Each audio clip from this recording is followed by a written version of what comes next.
21st. We have a full quorum present. Certified meeting was properly posted. Yes, sir. Please rise for prayer and pledges. James Ratner. Our Father, we humbly bow before you, asking for your presence to be made known, that you may guide these gentlemen in the direction that they should go for the residents of Walker County. Father, we thank you for their service and we thank you for their lives and all that they represent. Father, we pray, Lord, that you lead each one of us to that place you want us to be. Father, the verse of the day is found in Habakkuk 2:14 in King James Version. For the earth shall be filled with knowledge of the glory of the Lord, as the waters cover the sea. Father, we just pray, Lord, that we represent your glory, not our own. Father, we thank you for this verse and we thank you for what it means through the shed blood of Jesus Christ. Father, lead us and guide us in all that we do, and may all that we do bring honor and glory to you. In Jesus' name we pray. Amen. Pledge allegiance to the flag of the United States and to the republic which advances one nation under God, indivisible, with liberty and justice for all. Honor the Texas flag, and allegiance to thee, Texas, one state under God, one and indivisible. And receive any citizens input? Consent agenda contains 14 items. Anybody got any? No, I'm good this morning. Make the motion to approve the consent agenda. Move and second, all in favor, raise your right hand. Motion carries. Number 15. Discuss and take action on master professional service agreement and SLA to master professional service agreement with GFP Enterprises. Mr. Davis.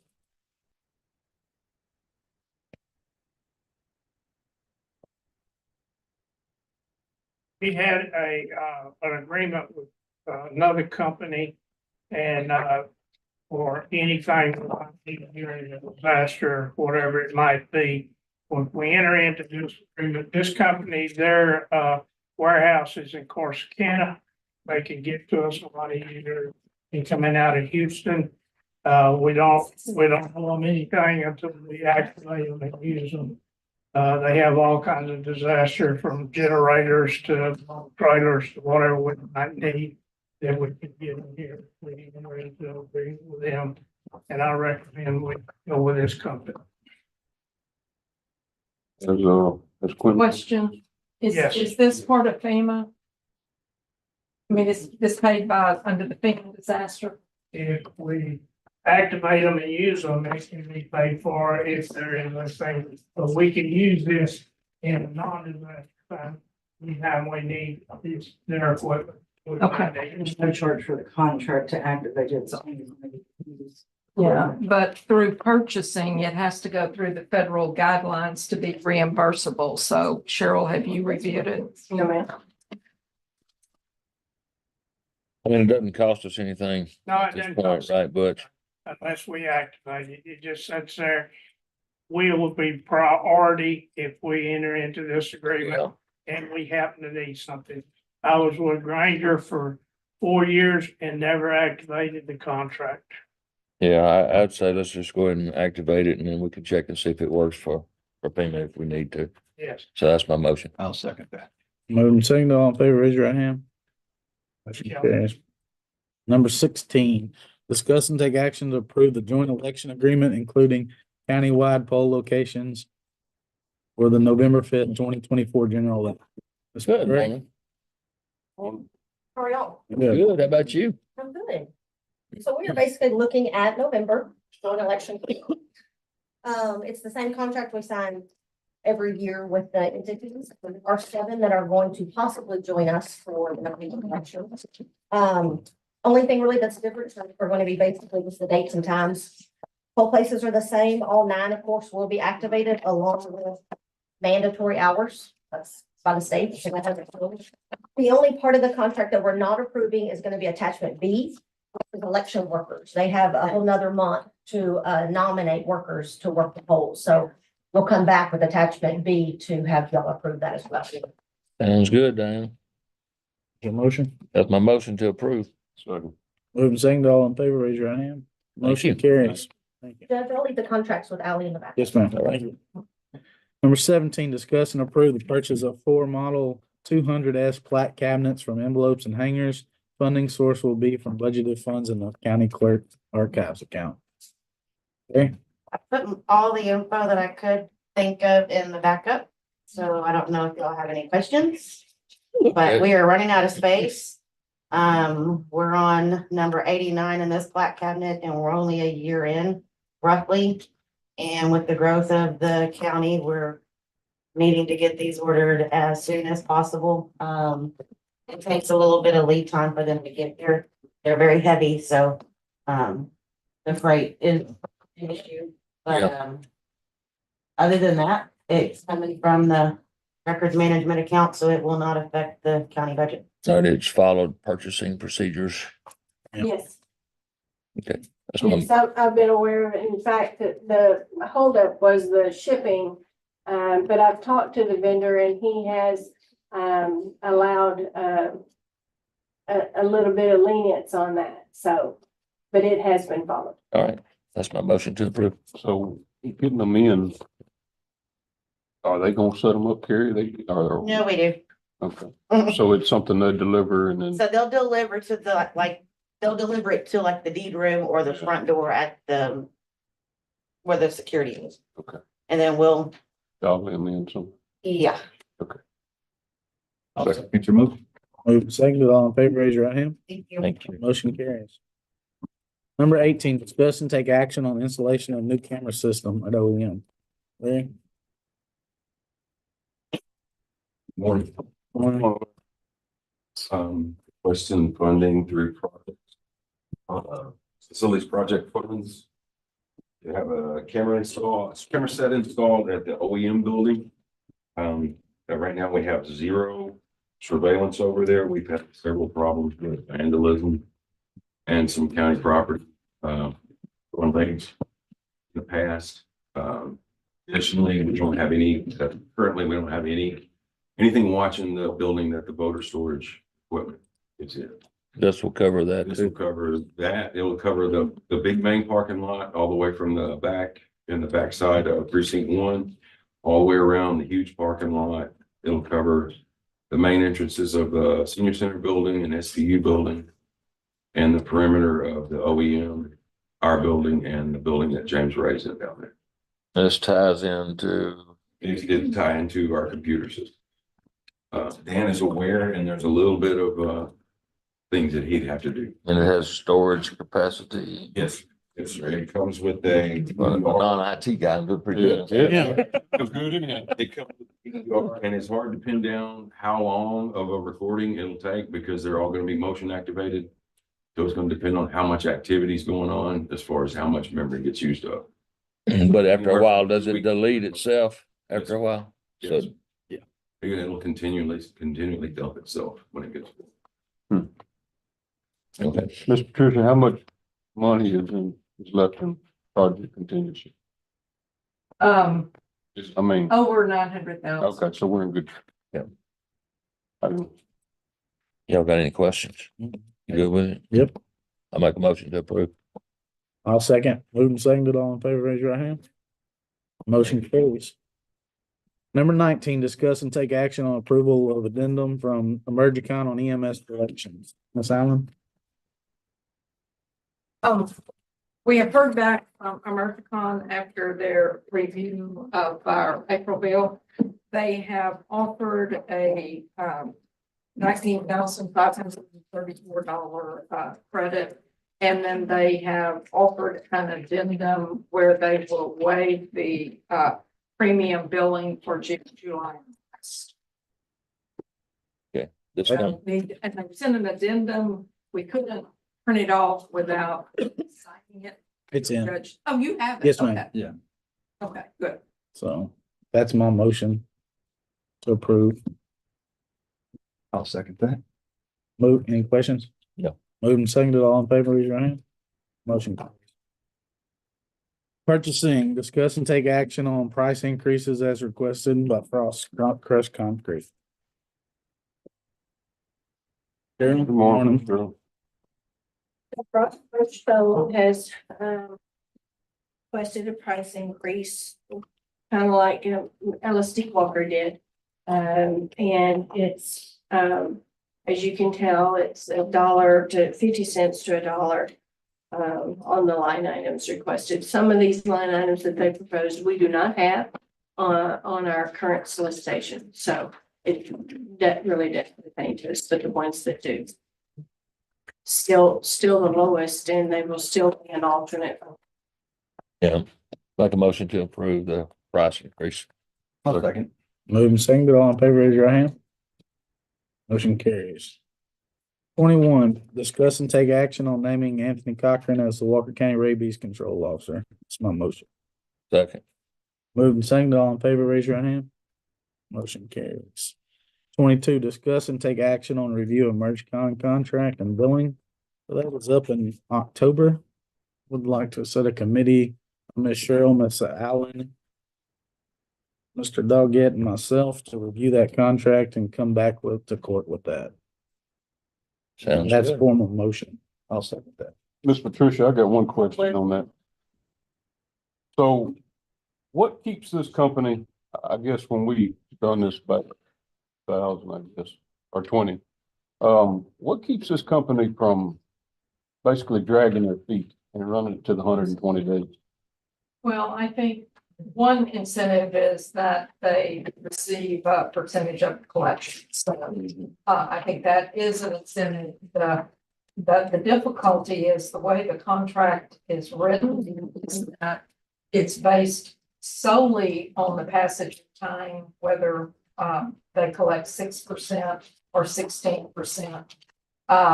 But as with anyone, getting money faster is always an incentive, but this one's kind of. That's what we're gonna look at. To think that that's the only criteria that should be considered. That's what we're gonna try to look at. Try to set some parameters in there.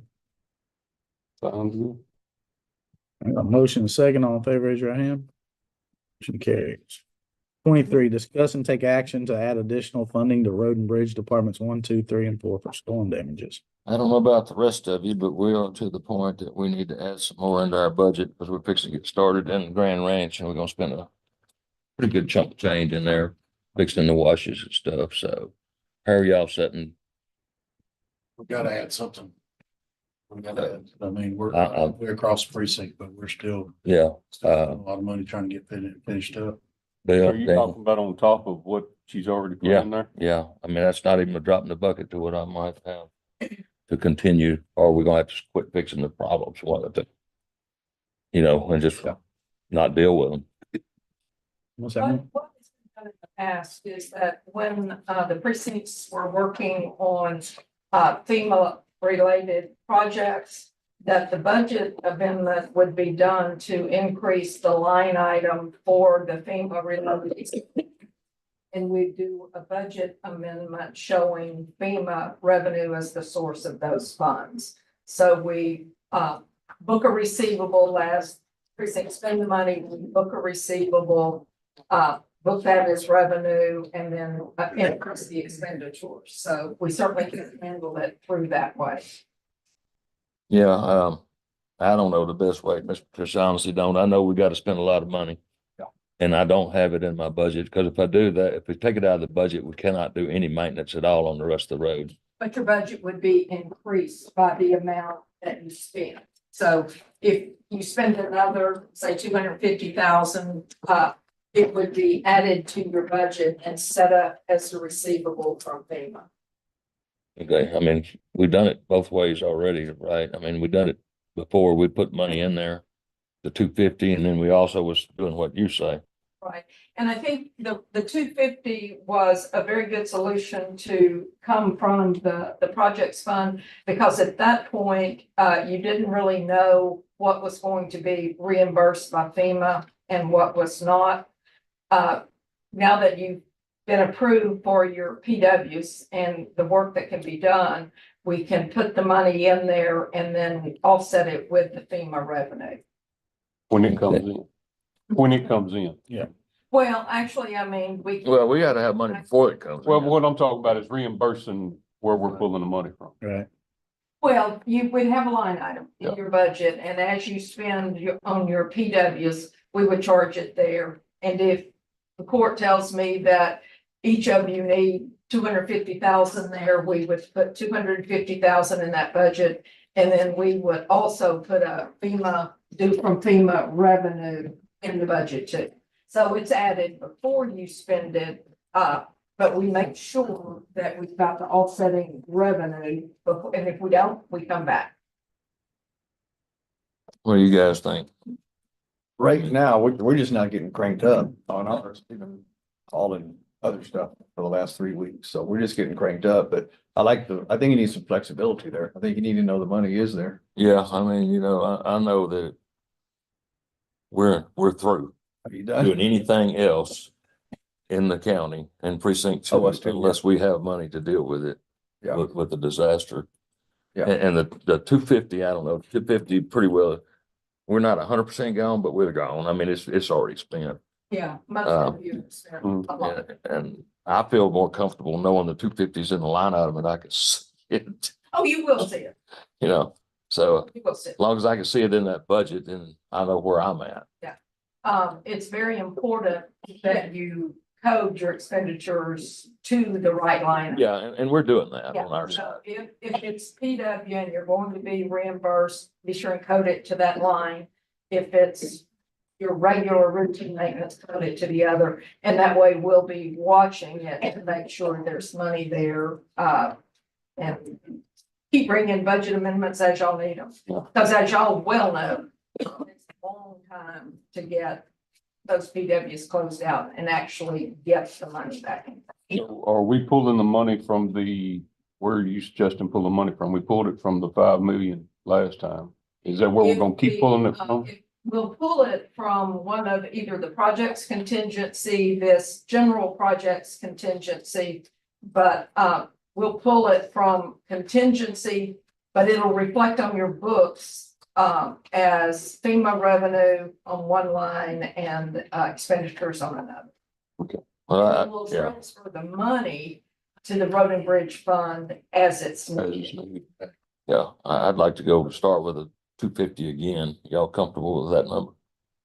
Yeah, I think that's pretty, I mean, Yeah, you go through it pretty quick Come once you get back. going. So Yeah, when we come back, if you need more, Yeah. then so another 250, Patricia, I mean. a piece. And where's it coming from again? So we can either have her physically, Contingency. help me out on this one, we can either physically do it, or we can grant her to authorization to transfer up to 250 per precinct as needed. She can do that, then she doesn't have to go get it right now, if if you get cranked up, because some of the expenses are labor and equipment, stuff like that. So, yeah, really all you should be waiting on is your material. Yeah, well, that's what we're buying, You know. material. That's all they're gonna charge to that. Yeah. And, yeah, and actually, the labor materials, you don't charge in your budget. Right, It's part of your regular. Yeah. Yeah. Part of your regular. budget. so do you want, which one works better? I think maybe word the motion, to, amend the budget to include, $250,000 in each precinct, to be set up as a FEMA receivable and money loaned as needed from the capital projects fund. Yeah. That's my motion. What Patricia says. She's scribbling in quickly over there. Get that, gang? I'll second that. Moving second, all in favor, raise your right hand. Thank you, Patricia. Motion carries. Number 24, planning development, public hearing concerning plat number 2024-022, replat of lots 63 and 64, block 1. Therefore, subdivision time is 9/19. Anyone here to speak upon that?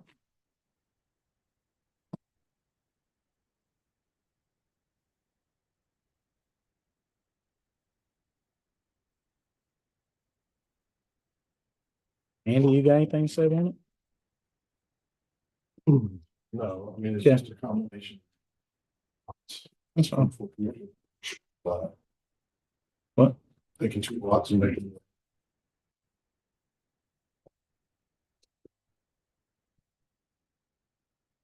All right, time is 9:20. Public hearing is closed. Number 25. Discuss and take action on Edward and Dana Howard request for variance to section B 4.1 of the Walker County subdivision regulations regarding right-of-ways widths for plat number 2024-022, replat of lot 63 and 64, block 1 of the Deer Forest subdivision. We don't have any objection to this. This was submitted prior to the guidance that the court gave me. So the simplest way forward is to present it to commission. Just not using the existing right of way, like, not expanding, right? But we don't have an objection to the existing right of ways. Move to approve item 25. Move second, all in favor, raise your hand. Motion carries. 26, discuss and take action on plat number 2024-022, replat of lot 63 and 64, block 1 of Deer Forest subdivision. Move to approve. I'll second. Moving second, all in favor, raise your hand. Motion carries. 27, discuss and take action on Dorothy Jean Gardner request for variance to on-site sewer facility regulations for Walker County for 38.48 acres property. So, You guys have the request in front of you. Essentially, there was an existing, wastewater with a field next to a building, a metal building that contained a small apartment. The owners have moved in, or in the process of moving in, have moved in a, sort of a small, I guess, tiny home would be a good description. They want to tie to this existing system. We could not locate any records showing that the system was grandfathered. The farthest back we could get was potentially in the 90s. Yeah. As you guys know, our grandfather dates in 1980. So they've submitted a variance because the tract is over 10 acres. We have a requirement that all tracts, regardless of tract size, have to be permitted. But if you guys granted this waiver, it wouldn't be a waiver that would be against state rule. Because the state has a 10-acre exemption depending on where you're at. So that's what she's asking for. She's asking for that for this particular home, which, and with the conditions that are on there. So the single family residence only, 100 feet from the property line, et cetera, with those conditions that the court waive our responsibility to permit, inspect, and so on and so forth, that particular onset sewer system. Serving that particular. And she had a registered sanitarian go out and look at it and was working on the original little building they had out there. And they're abandoning that one and moving to this little tiny house. It's for an elderly parent. So thought it would be all right. So I'm gonna make the motion to approve agenda item 27. I'll second that. moving second, all in favor, raise your hand. Motion carries. 28, discuss and take action on Justin Godfrey request for extension for permit number 2022-0548. This is a residential application. They didn't finish for a number of reasons. They're asking for to above the 12 months. Bring these extensions to court. When we issue those. So if we have an objection to extending it, that will keep us from having to reprocess the paperwork immediately. I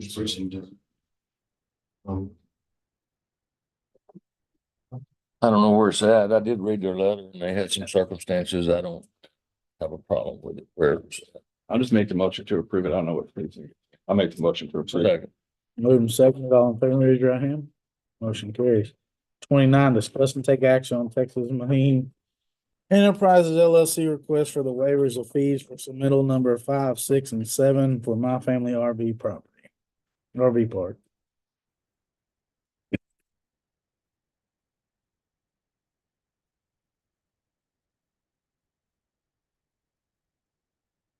Number we on, Judge? 29. Yeah, we have on the agenda for today, the preliminary approval of the IDP plans for this. All these projects, if there's additional fees, have to be done prior to approval, so it's on the agenda. Developer is requesting a waiver of the resubmittal fees, or previously granted a waiver of resubmittal fees in December of 23. Since then, submittals have been moving our day to basically no comment. We have one remaining comment. It will be contingent. We can talk about that when we get to approval. So that's what's before the board. And waiving of the three incidental fees that are calculated based on our subdivision regulations. May I speak? Yeah. Thank you. Good morning, Court. How are you all? Morning, Jim. Well, I apologize for being here this morning. I don't like being here at all. Puts me in a terrible situation with my court. I started this project back in May of 2021. Do the math, here we are, by 2024. I spent a lot of money, a lot of time.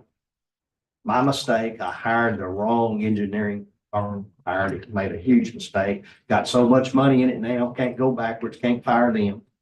The dollar store that we were coinciding with they opened in October of last year, 2023. Our grand opening was gonna be the dollar store. Didn't happen, no. So, it's very difficult when, your engineering company that you hire, that you respect, that has done other projects for the county that you highly thought of, and then you hire them afterwards and find out that they're not what you thought they were. Of course, they pick up from the packet from the county, what's required of what they're gonna do. They do it for a living. They've done other projects in Walker County, and all these submittals coming back and forth, they're supposed to be complete. That's what I pay them for. I'm not an engineer. They are. I paid them high dollars to submit it. I'm not supposed to review it after I get it. I turn it into planning development. Annette has worked very diligently with it, looked at it. And, just stuff so simple that on the plans that y'all are supposed to sign once they get them ready, and the Malar you're supposed to sign and everything, where the precinct names are supposed to match with the precinct numbers. They turned all that in, they charged me for it, and then calls me, says, you gotta come look at this. They've got precinct 1 and 2 joined together under their names. So you gotta go back down there and get this done. So just trivial stuff like that, this costs a lot of money and a lot of time. I don't feel like it's my fault, and it's not the county's fault either. I know that the county's gone through an expense of going back and forth with the firm that y'all are using, but I desperately need some help. And of course you can follow it up. Of course, I'll just read it to you. We're not on this agenda item yet, but just to show you, looking at, number 30, discuss and take action on preliminary approval of infrastructure plan for My Family RV Park contingent upon the submittal, completion and revision of the plans that match the IDP. Well, I still don't have that. And we beat them over the head for it. Annette's beat them over the head. And what do I do? And, it's just been time and money. So, I appreciate some kind of consideration. And, like I told them, and I have had a meeting with them, I said, I would have started this with y'all. I know what I know today, but it's too late. I can't back up. Got too much money involved to hire another firm. So anyway, I appreciate your consideration. Thank you. Andy, what was the resubmittal fee amount that we would be charging this? So it's based on the initial fee, so it's 25% of initial fee. As he indicated, when we turn something down, when we get comments back on something, those can range from engineering related comments to notes that need to be changed and those kind of things. So I'm not saying that all 3 submittals were full, engineering changes to the plan. The per submittal fee on this project, its original fee was about a little over $5,300. So there's 3 of those on the table for waivers. I know that this project took a little bit of a setback when he had his septic system turned in and TCEQ got it and flipped it around, and he had to kind of redesign and stuff like that. Yeah, this was his project was an early, TCEQ changed their stance on who can review these systems, and it was an early submittal under having to go through the state. Yeah, so there's some submittals there that kind of got caught in there. So my thoughts is it's not I don't know that we need 3 submittal fees for it. That's a lot of money. And I remember a couple of months ago, we did a deal. We made an offer to somebody I think it was the Manners in precinct 4, where we just had like a flat rate. So my, I think my recommendation on here, my motion is going to be to charge one submittal fee, then waive the other 2, and that being final waiver. And what's that dollar amount, Bill? 50, you said like 5,200 and One fee would be 53. 32. 53.62 and 32 cents. So that would be my motion. 53.62.32. Yes. That's my motion. I'll give you a second. Moved and seconded. All in favor, raise your right hand. 30, discuss and take action on preliminary approval of infrastructure development plan for my family RV park P 2023-023-RV. The preliminary approval. Plans is to move forward with construction. The final approval will occur post construction of the brought back for the final approval. The only contingency that we're requesting is the plan set, not the IDP document itself, but the plan set that accompanies it. Has the showing the wastewater system in a different location. So we just need that corrected. So pretty simple correction as far as the plans go. So that could be the only contingency is that the plans match the IDP or updated to match the IDP. Yeah, we didn't get any backup on it, Andy, so we have to go off what you got. So yeah, that's it. That's the only thing we have. Okay, I'll make a motion to approve agenda item number 30 contingent on the submitted plans matching the revised IDP infrastructure development plan. Yeah, and with payment of the resubmittal fee. I'll put that on there also. Moved and seconded. All in favor, raise your right hand. Motion Thank you, carries. James. 31, discuss and take action on allowing Director of Planning and Development to grant extensions on incomplete development permits for properties impacted in recent flood events to finalize existing permit applications and original application guidelines. So as we've been processing significant damages on properties, they issue new permits, reconstruct them and rehabilitation on the structure. It's going to take with some of the original owners. We don't have to find them over some varying property. Document. What I'd like is the courts or my discretion to elongate those permits so that they can be completed under their original applications without going through the entire process again. Do we need to set a time, Brent? That would be completely your call.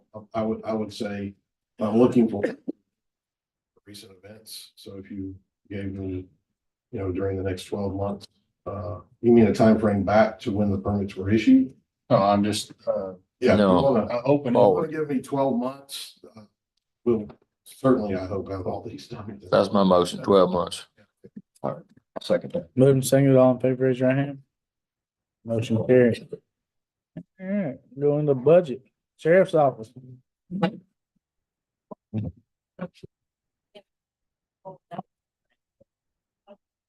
Thank you, Jim. Ma'am? Oh, yeah.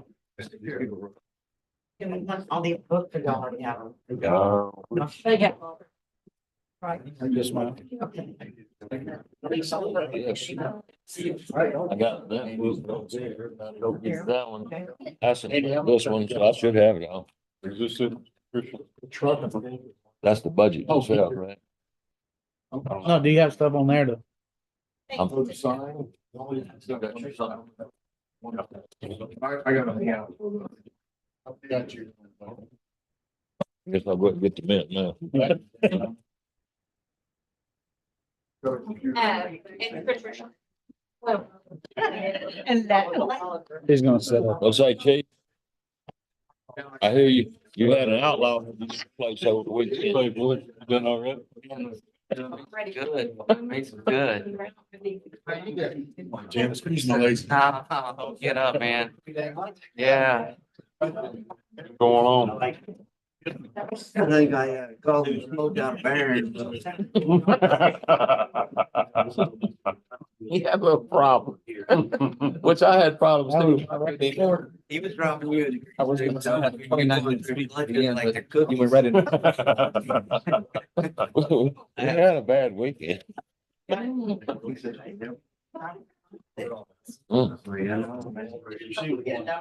that grass, he's running like first gear mowing it out. Hey, man, I'm telling you, it was, when I'm saying it's that high, what? Supplementals? Yeah. That's Oh, that supplemental. rain. This is gonna be our budget workbook with everybody, what they spent so far. Yeah, Yeah. drought, man, the grass come back with a vengeance. That's all that rain. Chief, I need to file a complaint. Yeah. Certain person I know to my immediate right, I ain't gonna call his name, it cost me $800 yesterday. And he didn't even call and tell me about it till this morning. It would have made my day. I wasn't gonna make your day. I needed all the help I could get yesterday. Yeah, exactly. Got it. Might have helped my attitude. Yeah, he cost me $800 yesterday. His road did And he that. wouldn't even tell me about it. Your radar thing is working over the weekend, but it's off this morning. I don't know if y'all have it on a calendar, off and on or whatever. Nah, It's we're, just fickle. we're trying to tweak out some battery from, the solar panel should be, but we're trying to run where the gremlin's at. Got two quarters. It did work over the weekend. I came through a couple times. I came in this That morning. ain't bad. So I figured it probably died overnight sometimes. Batteries aren't cheap. No, they're not. We bought them for ours. Couple $1,000 if I remember right. All them batteries and lights. Yeah. Man. Be nice. They got you going on that one. Yeah, I mean. yeah, yeah, no problem. That's right.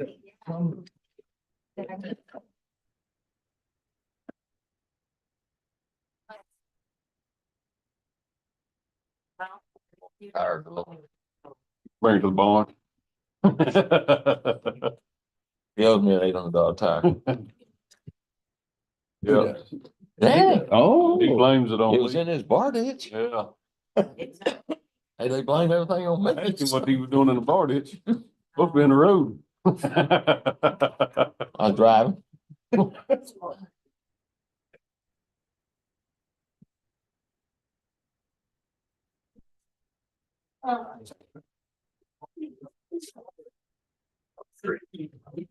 Y'all want me to get her flat fixed. I said, ma'am, do you get your flat fixed from the state when you have a flat on the road?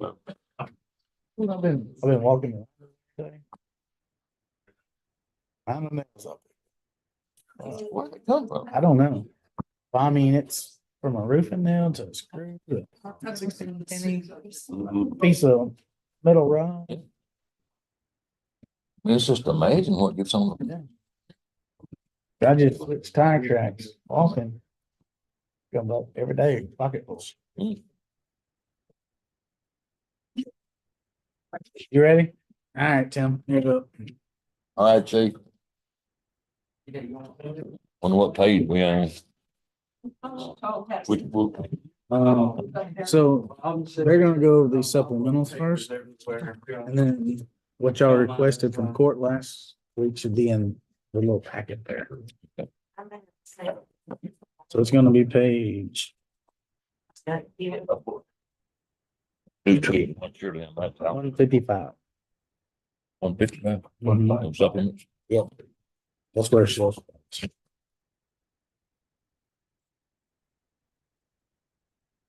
Do you want me to do any kind of explanation of what they've got in their book? We just did that, but I'll help them out if we got questions.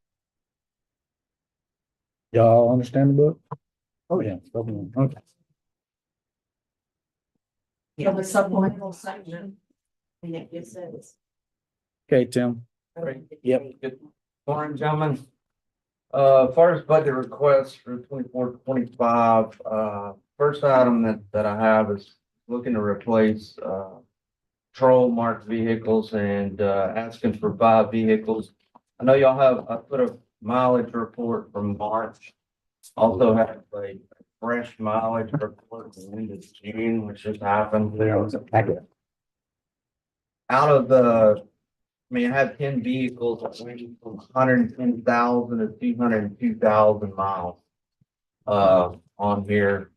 And like I said, total cost on 5 replacement marked cars, upfit and everything is 349.9. My first request. The second request is operational budget increase of 15,000 for fleet or vehicle maintenance. As y'all know, everything in the world's gone up. Tires, batteries, brake pads, I start moving several months ago, start moving money from the left to the right, trying to cover it. So that's for an increase. Upon the recommendation of the auditor's office, I've asked for a fuel increase. And Silence has put in for 40,000, so that's third increase, or my third request, sorry. And my last is a $1,200, the increase in a software that investigative division uses for following up on stuff, researching. We currently have a contract with them and they've increased it by $1,220, so I've asked for an increase. And that's all I have. All right. I don't have any questions of the questions? chief at this time, so. Yeah, then. Thank you. we do, I do have one question. Yes, sir. Is that include the jail fuel? I'm sorry. No, Is it separate? No, there's Separate. separate budget. that'd be Dogwood. Just making sure. All right, appreciate it, Tim. Thank you, gentlemen. Pablo, y'all up? Yeah. Lord, if you coming too? what's happening, sir? Mhm. All good, I think. You'll know. in a little while. That's my wife's fault.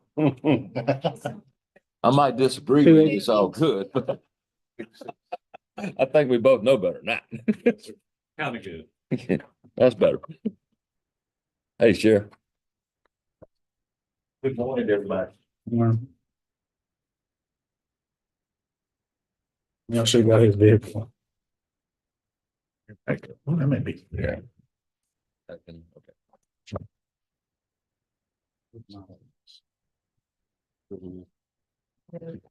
Sheriff's orders. Should be Joe. 298. Yeah, should just go on. 290? 86 starts. Oh, I had it Go reversed. ahead, John. Y'all, I'm a rookie at this, please forgive me. Oh, it's not that bad. In our budget, we asked for personnel, a transport officer, and a sergeant. I think that's the only increases we've had as far as that goes. And the transport, we have one gentleman that's he's a certified officer, and he's helping out with transport and the jail. But it's getting to a point where he's doing mostly transport, less time at the jail. So I think it's necessary to put in for another transport. We'll get 4 EMHs, 4 prisoner transports, out of state transport really hurts us as far as manpower goes, because usually we have to take an officer and a jailer. So transport's really hurts us. We're getting more EMHs, transport EMHs, and sometimes the officers do that, but when the officers do it, it takes them off the street and it's less manpower for patrol. Right now we're running 4 shifts of jailers. There's 2 shifts from 7 and 2 shifts with 6. But the 4th shift doesn't have a designated supervisor. It doesn't have a sergeant and or a corporal on that shift. And that's why I'm asking for that, just for a supervisor position in that shift. Yeah, are y'all having any trouble filling your slots in the jail? Not at all. Not at So all. you got applicants? Yes, sir. We've got some really good at. Actually, some of them, are people, John, but I didn't mean to interrupt you, John. But some of those quality applicants, my goal is to, once we're completely full on both aspects, is to actually start sending a couple of people from the jail to the police academy. If there's not an opening in patrol or uniform services, they'll come back, work as a jail staff member until something comes available. We'll open it up and then they'll interview. John, list them, you asking for employees, list them 1 to 3. I need the motion. Transport sergeant and corporal.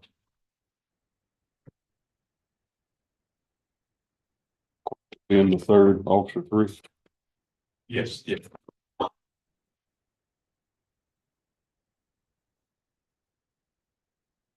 So nothing else is, sometimes the jailers have to transport prisoners to the hospital and sit with them at the hospital. And they're kind of just like sitting ducks up there because they have no radios that will talk to dispatch. And nobody knows they're up there except for which is, it's kind of dangerous. And I'd like to switch some of that responsibility back to transport. Yeah, I don't disagree with you at all on that. I think certified officers probably should be doing that. And we just, If you got enough. yeah, that's exactly right. There's always that if in Yeah. there. And I just, I put in place not too long ago where, because transport, the jailers weren't talking to anybody. They just go to the hospital. Nobody in the world would know. So just now start getting them to contact comm center to let them know that they're going. So somebody will know they're up there. All right, at this point, I don't have no questions, but I know how to find you. Yeah. And then, hey, John, Real quick. don't run off either. You've got the operation. I didn't mean to interrupt you, Sheriff, but I didn't want him running off. What's he got to do? We wasn't thinking. $21,000 for Yeah. food. Y'all running out of food. You need more food. Cost going up. Food, the cost going up, yeah, cost is going up. Then we're dealing with more inmates. You know, Sheriff, back in, I probably shouldn't say this, but I'm gonna say it anyway.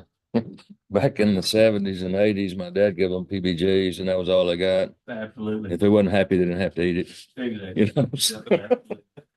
Happy to get. Amazing how they wasn't there as full either. Yeah. I tell you what, the jail restrictions for the Texas Jail Commission have got so much tighter on everything. It took a lot of ability from some of those aspects. Yeah. And I know you remember he fed them squirrel dumplings and all kind of stuff that it's a different world now, It is totally different. but I understand you're out of money.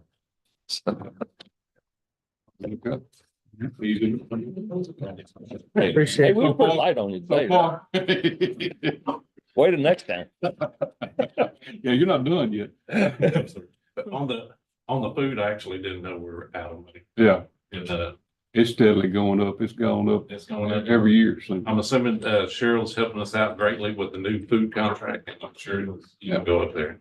We're still running about 8,200 a month, a week. on food. 78 to 82, yes, sir. And there's not a whole lot we can do about that. No, I'm just asking. You gotta feed them. same way with the medical. That's what it stuff. is. Do y'all have to feed them 3 meals a day now, Sheriff? And Yes. what a shame. Yeah. Like 3 minutes a day, I think it's a Pretty good vacation. minimum of 2,000 calories a day. It's not only they eating good, they're getting fat. Again, Yeah. And what I was talking about was not a lot we can do about it, but you look at the meals served and that's what they were charging us. And we've kept an eye on the meals served. There's not a lot of waste there. We run anywhere from 5 to 10 meals over a day. And, but it just depends on the camp. All right, are we done with it? I'm done. We done now. Okay, Marty? I just wanted to take a real quick second, since John been in that position. I have had a tremendous reduction in complaints from inmate perspective, from the general public, from just a customer service perspective. So he's doing an outstanding job, just so you have that information. Awesome. Appreciate it. John, I don't care if the inmates complain. That's a plus to me. It makes your life easier if I don't. Barty? Have a nice day, Sheriff. Should be 175. 175, 175. Keith, What page? 175?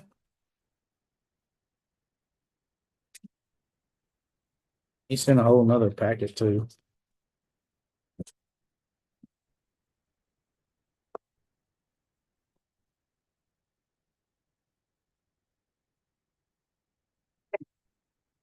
One more. Okay.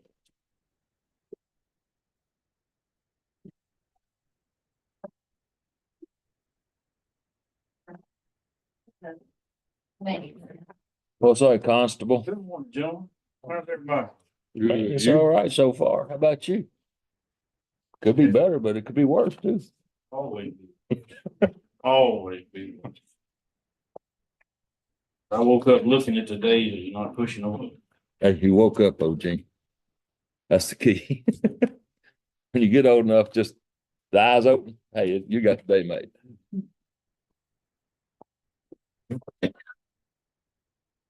All right, what you doing to us, Gene? Got, well, information on the vehicle. I was all, that's one main supplemental request, I reckon, is to replace a 2012 Tahoe. Replaced it, you guys replaced it in the 22-23 budget. Waited 18 months, got here, it was quiet, and I worked silly.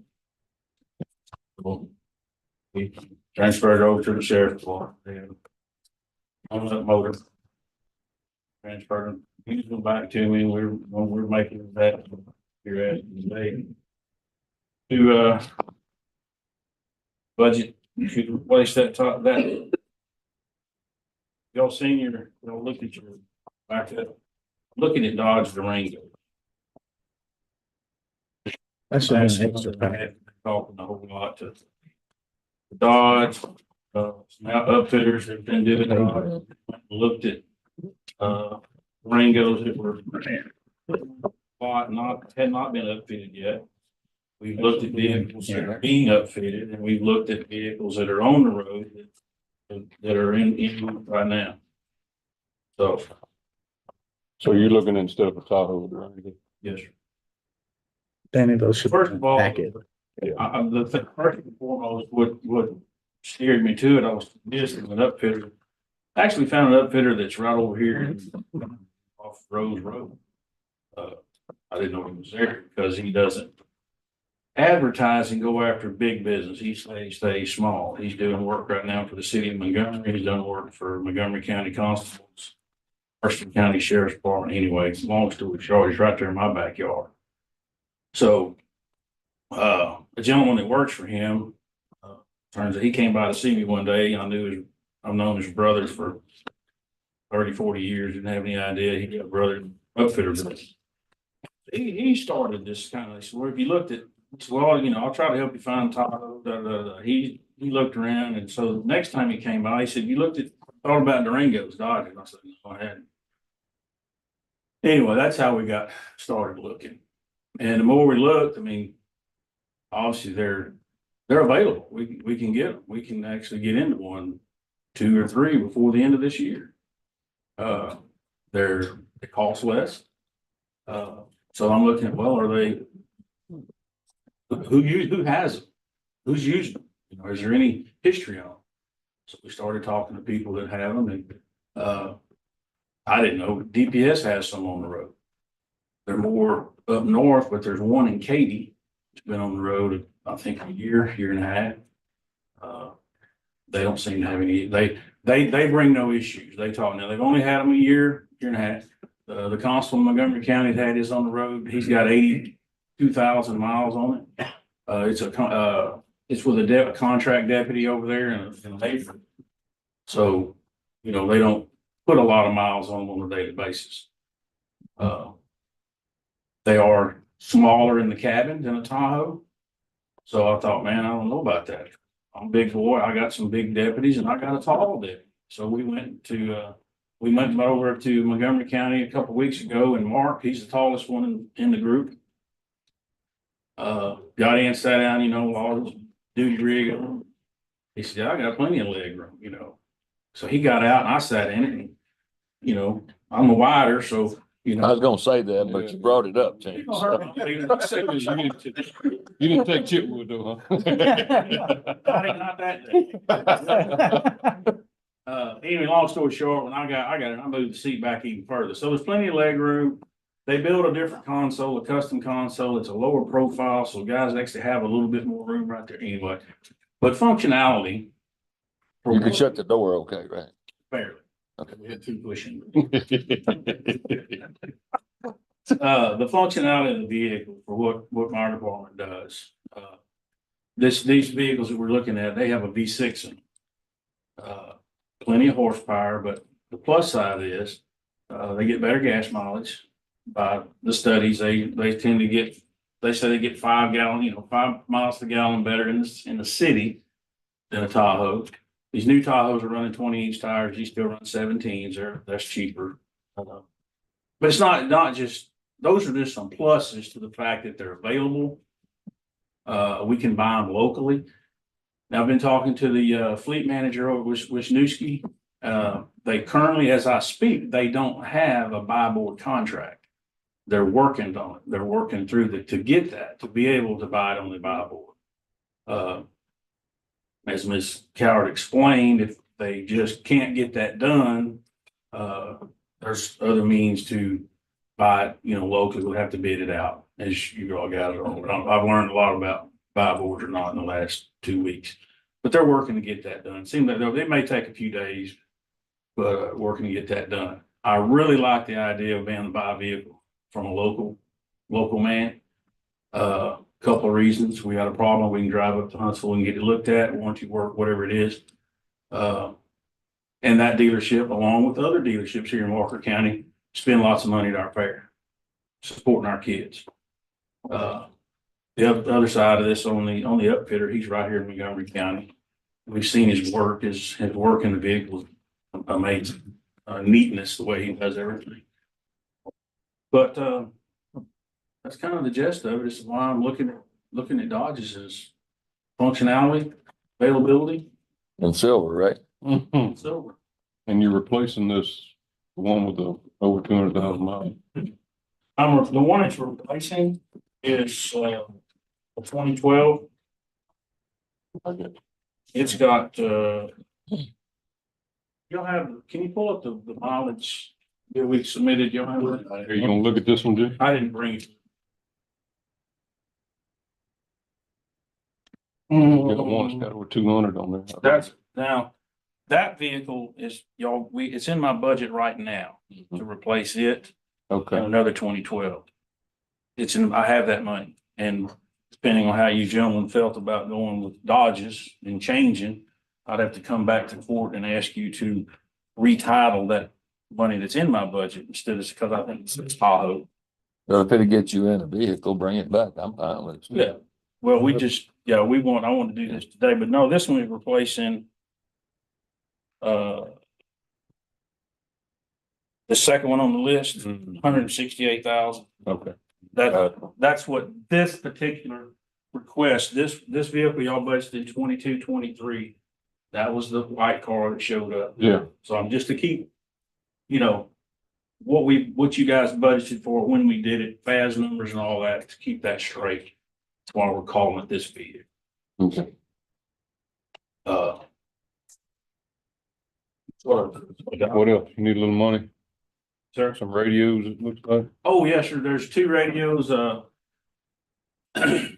when they, go to this new, encryption, I still have, one of the original digital radios that we got years ago that kept working after Texas Communications said it was going to quit. Yeah. It's had a few issues, but anyway, I've got to release that radio, and then we'll need another radio. Casper's radio, it took the upgrade, but I mean, not. For the encryptions. Yes. Sir. Yes. Sir. And I also asked to increase, Overtime budget? Yeah. no, not overtime. Maintenance. Overtime. You got overtime on there too. Got overtime 772. Oh, that's, I'm sorry. Yes, that is there. Yeah, fleet maintenance by 5,000 and overtime. You gonna fix the fleet maintenance with 3 new vehicles? Yes, sir. I'm very confident that with 3 new vehicles, that I'll be able to get back down under my current budget amount of vehicle maintenance. We had, Well, that's part of it. If you're gonna keep the older vehicles, you're gonna work on them, so, you know. Yeah, you work on the new one, but you got a warranty with it. and you know, I don't know, guys, these 3, so the SRO vehicles, those guys only put about 20 to 25 miles a day on. So these vehicles I shouldn't have to be, we get these replaced, there'll be one more old vehicle replaced. And I shouldn't have to come back for vehicles for years. I'm waiting on that number. No. That's gonna be huge. Seriously, they're lasted, they just don't, they have low mileage 9 months out of the year, so. And like I said, we have a little different function every day than a patrol deputy or highway patrol, so, you know. On a regular basis, those vehicles are very, very local and should last us a very long time. All right. What else you got? That it? Radios. I think I've covered it. Yeah, You the man. appreciate it. Thank you, Gene. Thank you, Gene. Thank you, gentlemen. All right, EMS. Thank you.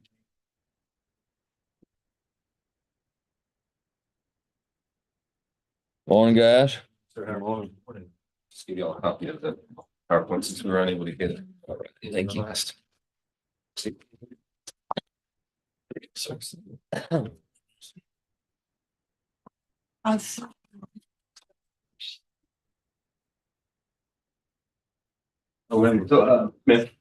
I'll stay down here. Get this one.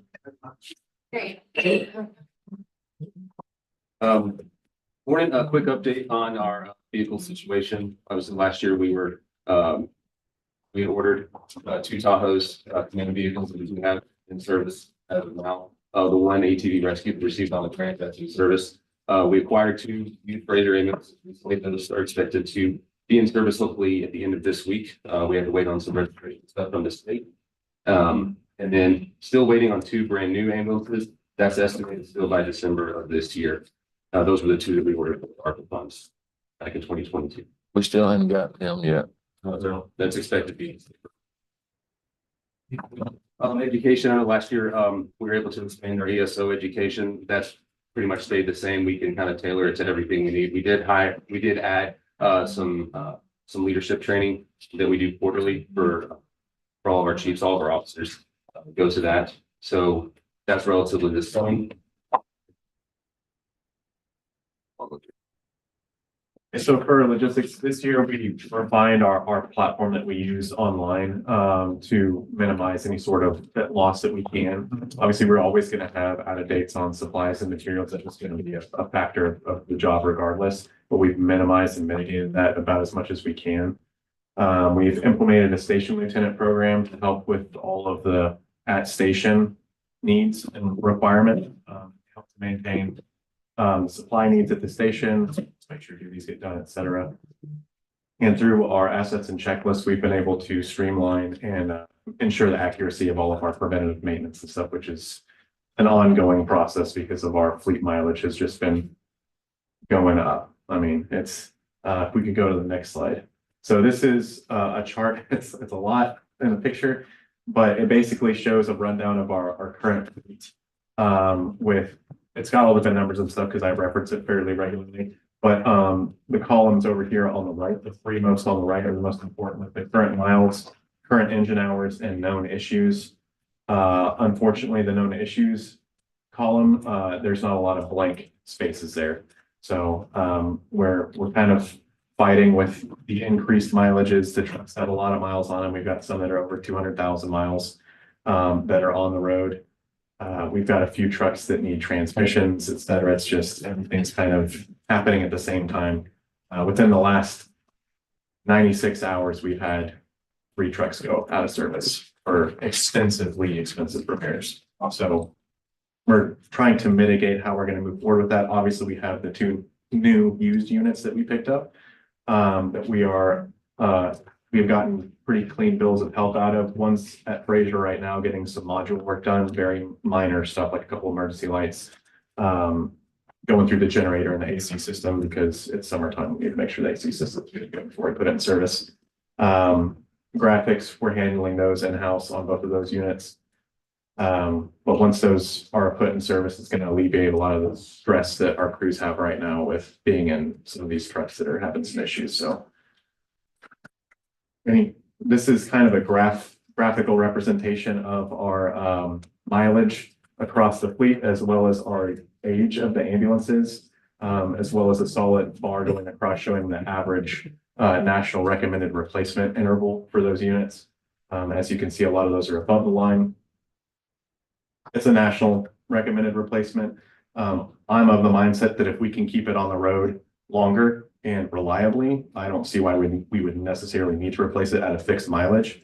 I feel like there are some departments out there that when it gets to a certain mileage, they just toss it out and buy a new one. I feel like that's not a very good usage of taxpayer. I agree with you 100% on that. I think it necessarily, it's not always necessarily cheaper to keep her, so to speak, but if we can get a good reliable truck on the road for a long period of time, I don't see why the mileage is super important, but that's just something that I put on here as a representation of where we're at right now. And then this kind of breaks down into our maintenance and fuel budget. There's a whole lot of numbers there. We'll focus on the graph. The blue bars on the graph show our fuel cost per mile for each of those units. The green is the maintenance cost per mile. Our average across the fleet right now is about 52 cents, I believe, per mile is our average for maintenance. So in my opinion, and using this data and real world experiences, anything that is above that is probably unwise to keep on the road because those costs are going to continue to increase. As you can see, we have one truck here that is well over double that. We're spending $1.12 per mile on maintenance. That truck is not in service right now. We do not operate that vehicle because the cost to keep it on the road is exorbitant. And it's currently at a state right now where it needs extended repairs, as does this next truck over at 60 cents. And then the 2 over from that at 75. Both of those trucks happen to need transmissions right now. So if we put those in it, that goes up and they're going to end up, what's the next thing that's going to break? So, staffing, we did lose several people this year to other agencies just due to pay and schedules. They have enjoyed their time here, so they did stay part-time. They were left, but we did hold a 2-day hiring event this month to address those vacancies, and we'll have to stagger those because between that and then the Riverside crew that we're hiring, we will be hiring more people than we have training captains to train. So we're going to have to stagger that out in a 2-step process, but those have been accounted for. Patient care statistic, this is just an update from last year. Our cardiac arrest rates that we get pulses back on witnessed is 51%, unwitnessed is 30%. Those are both up about 12% each from last year. Our time on chest pain calls, so we get a 12 lead, is well below the national standard, about half.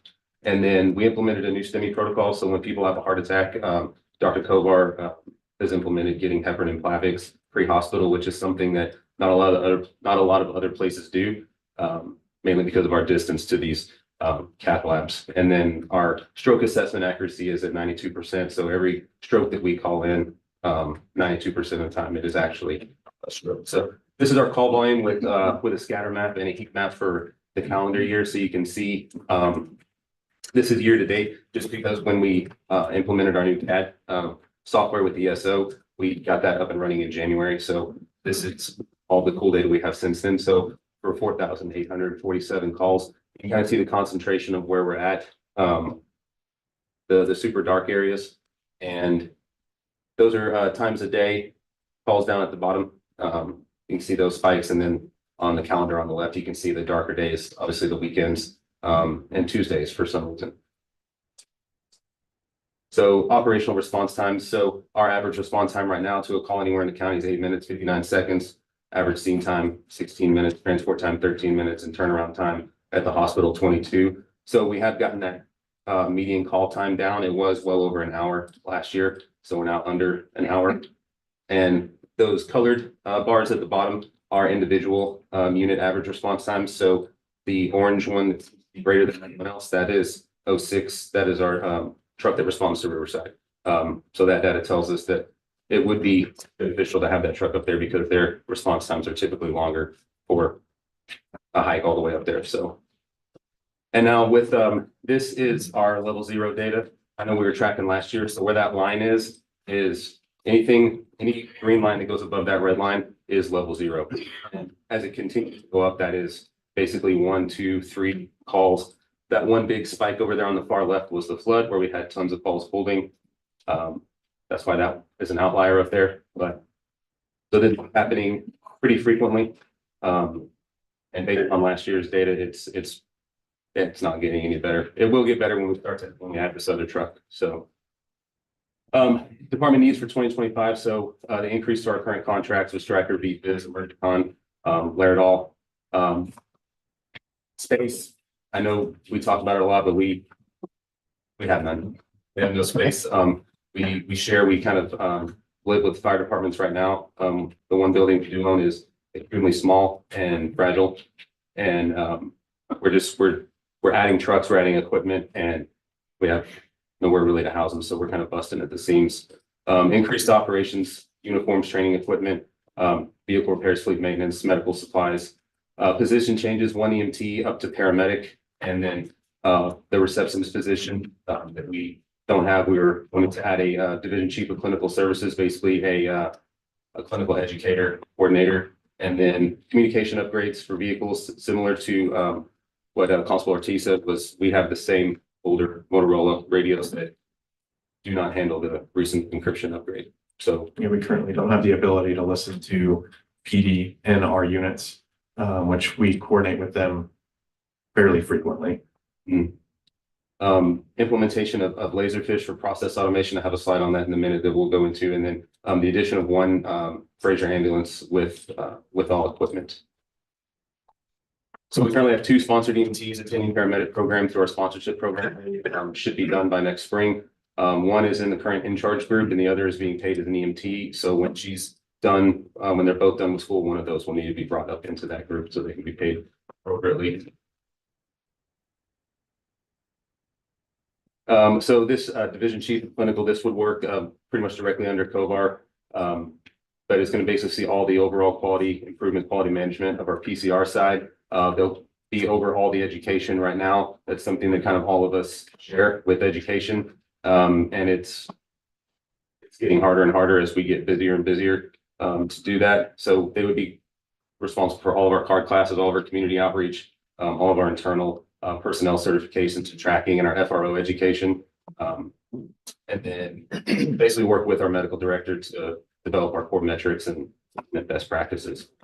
And that is just where they would work directly under COVAR on that chain of command. So one Fraser ambulance, the standard one that we have, the F450, basically to standardize the rest of our fleet. It'll replace the FastTag 12606, the 2017 Ram 4500. And then 1 command vehicle will be replacement for Chief Parker's vehicle. It will replace the Crown Victoria and the Chevy Tahoe that was transferred from SO. We would still retain the Explorer that she has now as a backup for travel in times of maintenance. If their Tahoe is in service or in maintenance, they can hop into that still get around. Request for ultrasound. So this is something that's starting to become a little more standard of care pre-hospital, but this gives us a huge ability to see things that we can't really see externally. It's really easy. It hooks up to their iPad or their iPhone. The probe does, they slap it on. They can see any internal hemorrhage. They can see collapsed lungs, cardiac contractility. This is great for when we're considering terminating resuscitation on someone or not. we can actually look and see if there's any cardiac wall motion. That's something the monitor can't show us.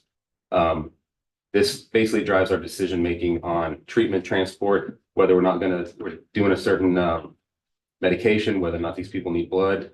They can have perfectly good vitals, but be bleeding profusely inside, and we can't tell. You slap a probe on, you can see them bleeding, and so that can change a lot of stuff as far as where we go. And we would only be getting one deployed on the district chief vehicle because they'll respond to all this critical.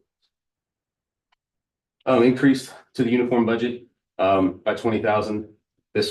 Everything's going up. Uniform costs have gone up. This will allow all of our full-time employees to have 2 full sets of uniforms. Part-timers will be allowed to have 1 full set. Full set being belts, jackets, footwear, everything that's necessary part of the uniform. In the past has not always been provided. For our policy, we do like them to carry a spare uniform on shift with them all the time in case they get soiled or dirty. They should have a backup so they can change and get back in service. So as far as Laserfish, this is basically process automation, digital form filing. Right now, we do everything on kind of fillable PDFs that don't really get routed. All these will be pre-built workflows. So anything we want to track, anything we want to do that's not non-clinical, this would work out of Outlook. All of our applications and resumes would get routed through this, and we could set up a process to where basically when the hiring process starts, as soon as they apply, this process is already built out to where once they've applied and once a LIN has received their application, it would go to our hiring captains who would automatically get them set up for interview and testing, hire them. All we have to do is hit hire, and it immediately sends it to the next step, which would be HR. And then when HR is done, they would get something, it would immediately send them to IT to get their email, immediately send them back to us to get them logged into everything. So it saves a whole lot of time and redundant paperwork. It helps us track things a lot easier. So Emergicon, I think Ms. Patricia this was her recommendation for the increase to the Emergicon. Oh, yes, for the Emergicon and the Yes. insurance. Yes, ma'am. And with that insurance, that was one where they didn't know for sure if that was going to be, if it ended up being less, it would be less. Our Stryker Pro Care plan increased up to 51. And then our Laerdal Sinman warranty, that is just the 1-year plan, which we're on the one. I don't know if they have multiple plans, multiple year maintenance plans, but currently we're on a 1 year. So Chris, why so much on the Stryker increase? Fine. that's what so it's increasing to 51, not by 51. Okay. Yes, sir. Sorry. What is the original one? I'm a strike, everything Striker's high. Yeah, it went up 1489. Yes. Again, this is something we want to ask for, just an administration headquarters building that can house a crew. Or 2, it would, as like I said earlier, we have a growing fleet, so having space to house this stuff, work on this stuff. Also currently right now with the state of the station we have at South, which is Chief Scott's main hub for supplies. If a significant storm comes through, it's a disaster waiting to happen. County maintenance is doing a fantastic job keeping that station operational. I know it's been plagued with some AC issues. It's had its own issues over the years, but right now, yes, it is a building that we can utilize for a crew and supplies. But as we continue to grow, my supply room in there is, and I'm sure there's some pictures in here of it. It's a hazard and a half. If they do have to get in to do work on the AC unit, I have a little pathway set up for them to make access to the attic because that's where the air handler is. And it's a very tight space. So that alone, along with the bay, is a little bit too small for the size of current ambulances these days. There's not a lot of room front or back. Once you back a truck in, you're having to walk on the bumper to get to the other side of the unit, unless you open the door. It's definitely got some room for improvement, and it's the only piece of property that we have is that location, 230 TX19. Some ideal features of it, basically a standard, headquarters room that we could actually hold our own training, have our own conference room, have offices that kind of we're in charge of. Currently, right now, we have to make reservations wherever we go. So our training schedule, our meeting schedule is really dependent upon everyone else's meeting schedule, or at least at the fire department, which I understand that that is their space. It is just, gets really complicated as both departments tend to get busier for us to coordinate, training time. This is what, South Station looks like. That second picture there is their supply room. Those are real pictures, actually, it looks like. That's a That's normal. typically what it looks like after I receive a large order of supplies. I have to get them into a climate controlled space. And then I have to sift through, ensure that we received everything that was ordered, make sure nothing fell off the truck, so to speak, and get them all situated appropriately in my main supply room. It's a process and it encroaches in the crew's entire ability to have some downtime in between calls. That's a bedroom over there. There's no closet space, really no personal space. It's just people have stuff. Now there is. This is what the main supply room can look like when it's very busy and full. Obviously, walking around through this, trying to fill orders for stations is challenging, to put it lightly. Haven't been injured yet, so that's good, but. Hey, you got some paramedics to take care of it. Right, and at that point, hopefully they're not on the call and I can. But I mean, there's been some changes since these pictures. There's a shelf in this right-hand picture now that help organize that, but it still takes up the same amount of space.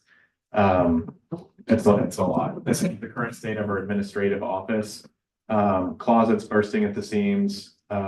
My office, somehow I ended up with the largest office out of the three of us.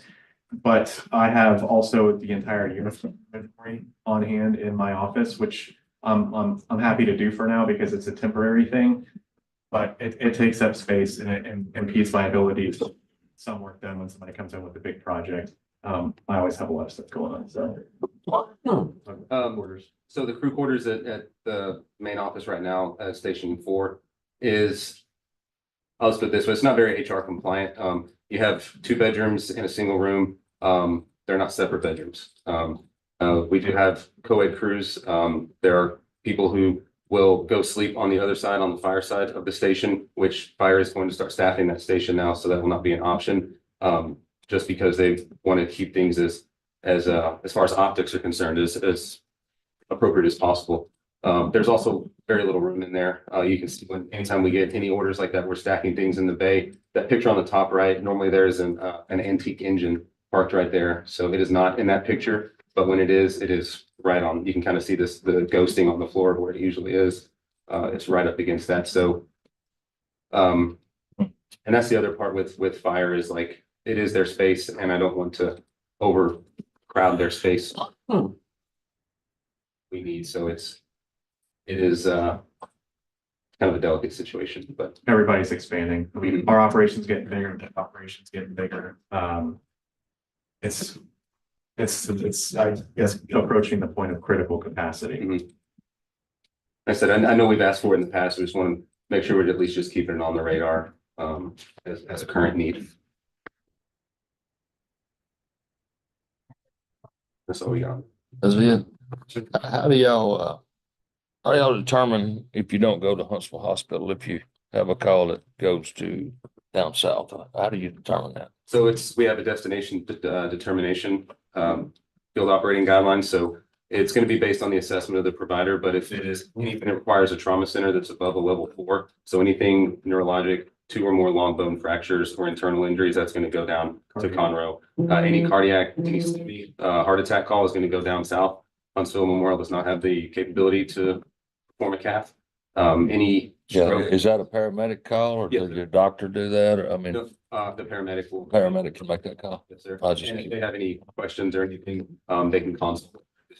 So for Dr. Or kind of advise. I'm just curious. It's only nice. No, that's fine. I've talked to many people that y'all transported over the years, last few years, and everybody's happy with the end product that y'all got going on. We're happy to do that. That's the goal. You know, they say that they're great when they get there. All right. I don't have any questions. Y'all got 12 ambulances, right? Currently, we will have, there's 2 on there. Those 2 on Mark's graph that were the highest cost per per gallon on fuel, Highest per mile per on. mile on fuel. Those will be deregistered, unregistered with the state, this week. Because those are what the two used filters we got. You'll swap them. So we don't have to pay more to add two more to our, because I think it's, don't quote me, General, on how much it is per ambulance to register with the state, but it's a couple hundred each. And instead of just adding two more, while those two sit there, we're gonna deregister those since we don't have any plans of putting those back on the street. And then replace that license with the two use purchase. Did y'all get cost on remounts and chassis? No, sir, not yet. Our plan was to remount those two used ones for next budget year. Was that the? Yeah, like come next year to talk about that, yeah. Yes. Y'all still have one ambulance, it's a training ambulance only? Yes, sir. Yeah, it doesn't have equipment in it to operate as, nor does it have a state license for operating as an ambulance in a, like an official. Is it on this list? It is, it says a training, yeah, it's, $795. yeah, 795. But it's not licensed to operate out of, right? It's just a truck. And in a pinch, that we could potentially put it back in service if we licensed it, that is, that would take some work. It would take a lot of work, but it is theoretically possible. I mean, we only have so many licenses out there right now, right? Right. Unless we add licenses to the fleet. And that's why we're doing kind of the. Staggering. Yeah. Did y'all bring y'all the list of employees and the empty spots? That was sent in on last Wednesday. Yeah, we never get that. Okay. You know how many open spots you got? Currently, they will all be filled by the hiring process that starts on the 9th is when they start, and they should be by September 1st. Those open spots will be filled. For the Riverside. So how many open spots do you have right now? 5. How many spots are filled by part-times? Well, currently, when those 5 open spots are being filled, it's a mix of overtime or part-timers that fill it. I don't know exactly how often it's a part-timer versus an overtime. How many total spots you got? 5 spots open currently. Overall total Overall total. for all 5 ambulances? That'd be 10 per shift, 3 shifts, 30 plus 3 district chiefs. So 30 on the ambulances. 30 on the ambulances, yes, sir. Thank you. 3 for district chief.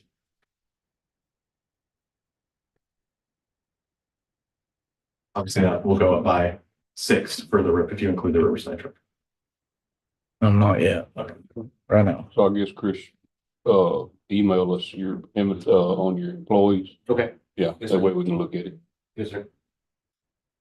Judge, can I ask for clarification? Yes. All right, you're asking for an ambulance and you said you were going to remount the 2 used next year. So I don't see the funds for the remount. I don't believe that was talking to, I guess, more to Judge's question about did we get quotes on remounting? The remounting was not an immediate plan right now for those 2. That'd be something further down in the future. Maybe the next year's, but Not in this budget. Yeah. Oh, okay, all right, I'm sorry. sorry. If that answers your question. That's the way I understood it. I was just trying to figure out a price. If we're buying one for 40,000, we can remount it for buy a new truck for 70 and remount for 50. Can we get 2 used ones and 2 remounts for the price of 1 ambulance? Remount's gonna be around 100. Yeah, fully done. Yeah. Yeah, I just got those quotes, but if you're not doing a full service, they said 40 to 50. And then a truck at 70. And I know the 2 used ones that we. So I had that at 110. But if we can keep For a them in re- service, we can keep them in Yeah, service. so I had it at 110 for a remount with a new chassis. We're buying them for 40 to 50. We can get 2 used ones fully remounted, ready to go for the price of 1 new one. And they're all brand new with truck and a huge box that's been redone. That's just my thought. I'm trying to extend our money here. Right, and it depending on, so in the past, it was really hard to get chassis, right? And so everyone was waiting on chassis. Well, now there's this explosion of chassis and now they have Right. people just waiting on boxes. And so, Cause y'all sent in for a chassis the other day on a budget, then pulled it. A new Dodge. what did we? I You think did. it came from PSC. Oh, yeah. No, yeah, but y'all sent it in. I just didn't know. Something I would have to defer to Chief Parker on clarification for that one. I think that was Is the it- one that That was one. ESD had on Right, order, Danny? and I think they canceled that order, right, since. then. Yeah, they offered it to us. They brought it to court and then we pulled it in court. Yeah. And I don't know the circumstances on Yeah. y'all side, but, Yeah, but anyhow, I'd try to standardize and go with one or the other, but. well, what happened on that one was just for knowledge is board kept saying we can't get one, can't get one. We need that. We told them we needed this one, or the EST said we need this one. So they ordered a Dodge and all of a sudden the Ford showed up. So that's how that came about. So kind of on your train of thought, could you, in next year's budget, the ask is for a replacement ambulance. Could y'all run the numbers on kind of what we just did on two $50,000 ambulances? Kind of brought that in when you get ready to say, hey, maybe you come back and say, hey, here's the math. It's 375 or 325 for a brand new one. 160 we can get two for 160 with our original boxes, but new chassis. That would be good math to see. I mean, we're still waiting. How long y'all been waiting for these new ones? Since 2022. Right. Yeah. And then I mean, And that's- we bought two used ones and we got them here and Yeah. So now we can be that's- up and going. Yeah, that's what's great is we were able to bridge that gap. The problem with the whole, and this is across any ambulance manufacturer. During that time period where we couldn't get chassis, orders didn't slow down. They're still taking orders, Alright. orders are building up, and now they have chassis, but they can only produce X number at a time. So it's just, Okay. it's the next bottleneck in the process. And hopefully after this, it's not an issue with quality of build. That's my concern. I mean, the first one's gonna be wore out. Well, it's already in shop, but. Yeah. I mean, y'all are, how long out on it? 3, 4, 5 months? Yeah, about. It's already been down to- 147 orders for engines ahead of us right now. Well, it's not too bad. It could be worse. It could be worse. I don't Sound bad, but that's know not pretty bad. how we could do it or how to structure it, but like Renee Bates has got one right now, 16 model Dodge was 70,000 miles and it's sitting at $15,100. that's just for the chassis. That's for a full box. I'm sure it needs a cot. With our, Goods. whatever Fraser we want. This was a Fraser and everything.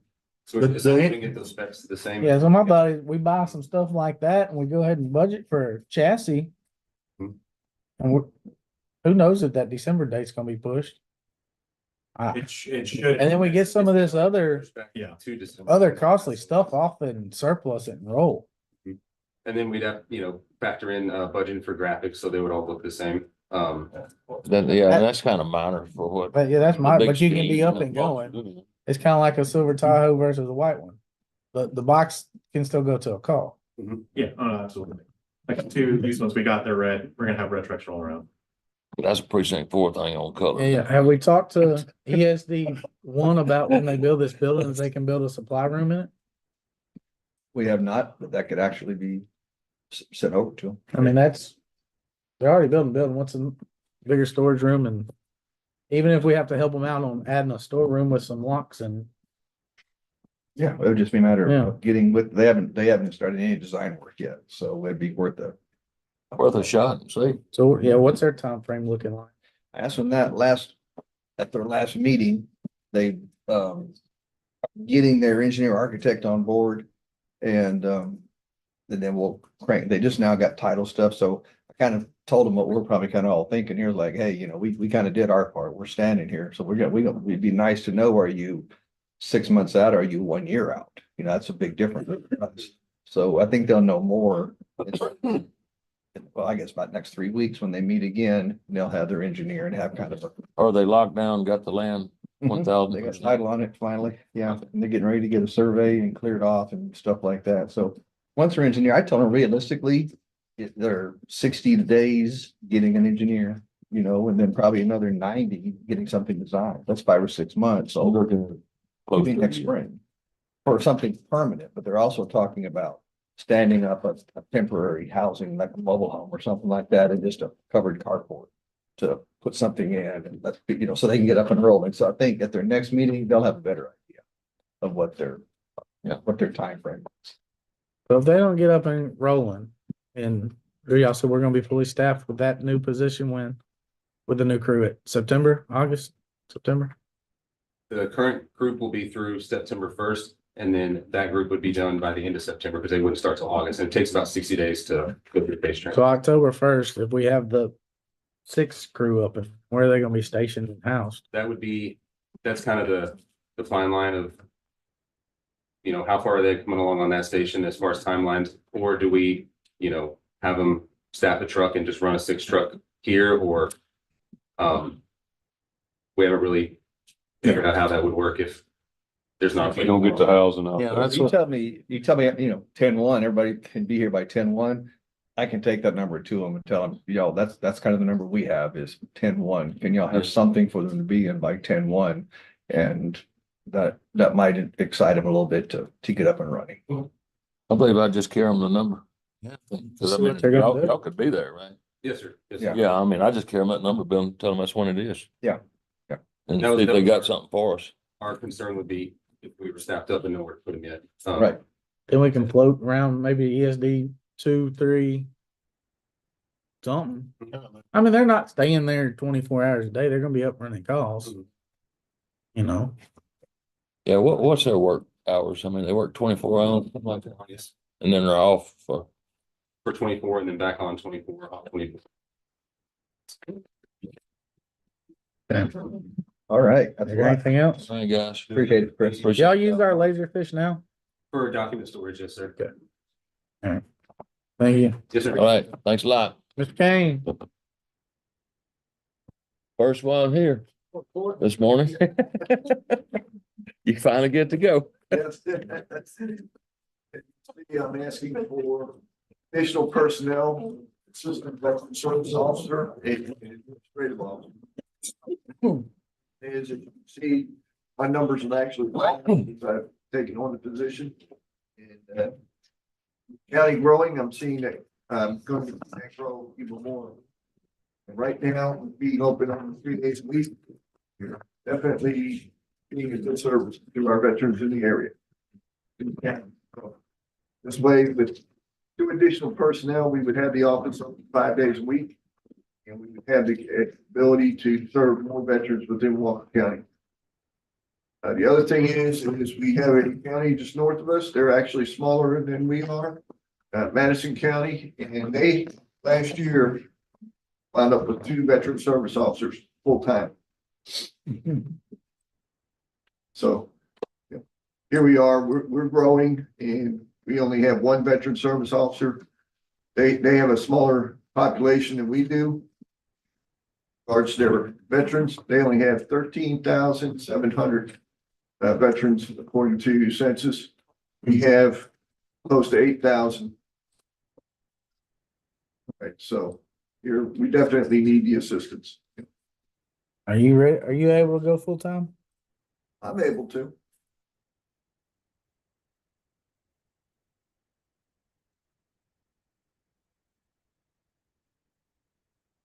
Dylan. You didn't answer that one. That may cause some stress there, but yeah, I'm willing. You know, there was a need that I took, there was a need for me taking on this position. We didn't have much of a veteran service officer. I took the position 3 years ago. No, you've done a lot with it. I'll have to give you that. You've done a lot. We appreciate what you do. Continue that. Anybody else got questions? No, I goes it for right now with Bob. Thank you, Mr. Kane. all right, appreciate it. Ms. McCray. Did you slip in? I didn't see you. I have to move that podium. Hey, Diana. Oh, good. Good, how about you? Do I have the floor or do y'all have questions? Oh, you got the floor at the moment. Go ahead. So you'll know that I work very conservatively. I don't ask for something every budget year. I try to really work as efficiently with what we have. As you know, I don't really have to use the G word about growth, but we are all growing. We all are feeling it. Over the last 5 to 6 years, our growth has increased so much in production that we have now received another state workstation. So we technically have 3 state provided workstations that are unmanned. Now, are they utilized and set up? Yes. And do we use them? Yes. Like my chief deputy, if she needs to jump up to the front or she needs to do maybe someone that's in a wheelchair, we have our handicap windows as well. My assistant chief deputy, Crystal, is up at the front all the time when need be. But they also have their function of managing quite a bit of funds that we have. I mean, every day, all of our bank accounts, they're constantly working on reports. There's just too much to do in the back for them to be up front at all times. A lot of things that I kind of wanted to just jot down and just mention is when we talk about growth, we're also talking about all the exempt agencies that we have in our county. We all know that, you know, we've got TDCJ and San Houston State and the city and the county. TDCJ has a fleet of 5,000 vehicles right now. That was a number we got last month, I believe it was. All of these exempt vehicles, just because they say exempt does not mean we're not processing every single one of those registrations. And that's just minor compared to just our population. And then I know there may be some times whenever you may come into the annex and there's not a line. That doesn't mean there's not the internet they're working on, the mail that they're working on, the dealerships that they're working on. That's all still being worked on, even if we don't have a line out the door, which you can walk in and not be able to get in the lobby at all. The other thing that I kind of wanted to mention to y'all to prepare for as well is House Bill 718. It got passed last legislative session. This is a bill that is basically doing away with all temporary tax in the state of Texas. So those dealerships, when they sell a vehicle, they're now going to be putting real plates assigned to that vehicle. What that means is right now is they're trying to it won't be effective until July of 2025. But right now, what they're looking at is trying to implement that bill through the DMV and procedures. They're looking at the fact that all license plates that the dealership will now issue instead of being a paper plate will be, they'll order them through the DMV, but then they're going to be shipped to my office. And I'm going to have to maintain dealership plates by dealership, whether it's Wisniewski, I mean, all the big ones. Matter of fact, they're requiring even all the mom and pop top type dealerships here. They're all are going to have to be automated on Web Dealer. So you can't just walk in a paper title anymore after July 2025. If you're a dealership, you have to process it online and issue a real plate, a metal plate. Wow. So we're kind of looking at how we're even going to implement that. And when these shipments come in and then have to inventory them and keep them separate. And then we're going to have to distribute however many back to the dealership. So it's going to be a really big production. I don't even know where I'm going to store them separately and securely, because my storage facility, I mean, it's got all the county plates in there already. But when you're doing it by dealership, it's going to be totally different than just all my county plates. And it's not just your private passenger plates. You know, we have motorcycle plates and big truck plates. You know, we have a lot of different plates that we'll have to store separately for them, along with exempt plates and things like that. So there's a lot of changes coming. I didn't want to mention anything about that really in my budget because I have no idea what that's going to entail. I don't know. I know Pitney Bowes right now is selling to counties lockers, automated lockers, to where you can put them in either your lobby or either outside, and dealerships can come and pick up their plates automatically. It's all digital. So like if we would put an order in and put it in like locker 25, then dealerships actually will get an email. They'll come over to locker 25 and put in a code and get their plates out without even a person working. But I don't even know what that cost is. I know counties are buying them now, not even knowing if anything can happen in January when we go through another session. So I don't see that I need to put in an investment yet. I mean, it may be that I'll need temporary locking filing cabinets to get by temporarily if this does happen. But that's just another thing to think about when we're talking about the growth of population. There's so many things coming down that are unfunded mandates from the state. I mean, we're all dealing with it. But whether it's in elections or whether it's the DMV. So, but that's really it. I am asking for 2 additional staff people in vehicle. I do, again, work those as efficiently as I can. There's a lot to learn, but I do like to kind of cross train if I can between elections and people. Yes, I can. And then also in vehicles budget, I am asking for a $2,000 increase in operations for supplies. But that's 2 people, $2,000. No big deal. 2 and 2, right? I can remember 2 and 2. You can't get the wind farm to store the license plates for you? You know, I used to make them plates over there. I wore the right color clothes, so. You sure? Any questions? No, not I now. think that's it, Dan. Don't envy you Thank you, on that. Dan. Thank you, man. Thank you. Thank you, sir. Larry? 107.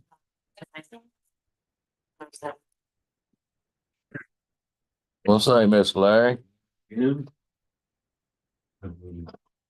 Okay, so for this one, I'm actually amending my request on this one right here. We have one part-time employee that I'm asking to convert over to a full-time employee.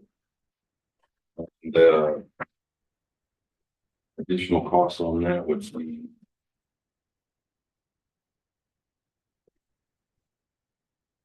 Custodian. 19,000, yes, one part-time custodian. Change classification to a full-time custodian. It'd be an additional $19,243 per year.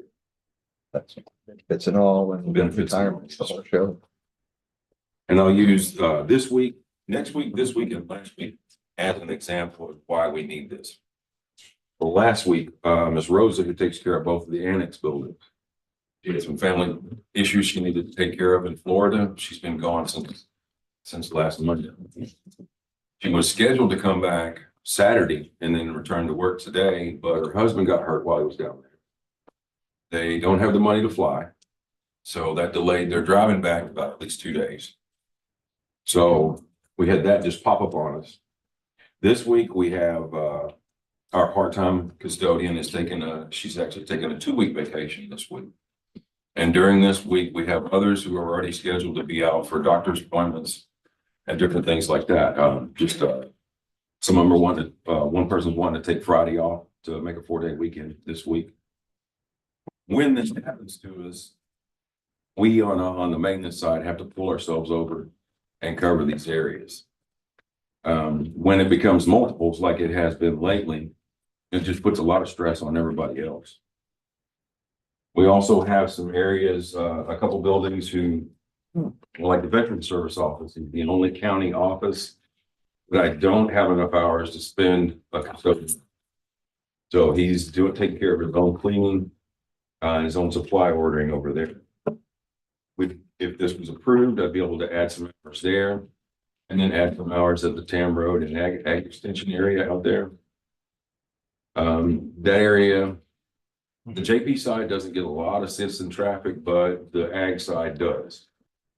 And as the plan is now, we only have 2 hours, 3 days a week that we can dedicate to that side to keep it clean. So just trying to get a little relief on the custodial side.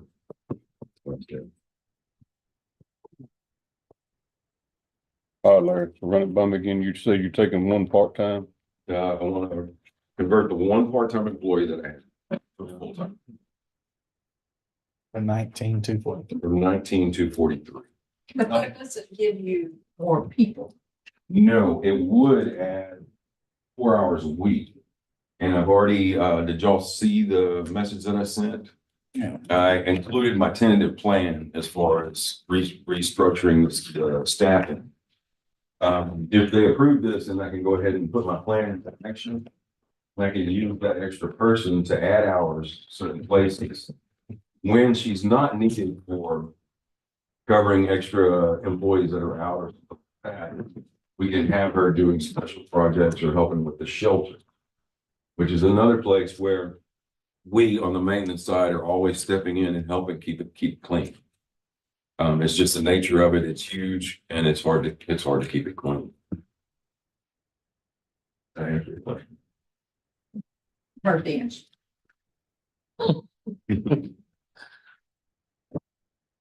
In other words, you can make it work. I can make it work. That's all I need. Figured out how, if y'all give it to me, I can make it work. 59 gives you 19. Yeah. Okay. What's next? Training budget, Training 3,500. budget. Currently, we have no money in training. We have a new employee who has a basic universal ABC refrigerant license.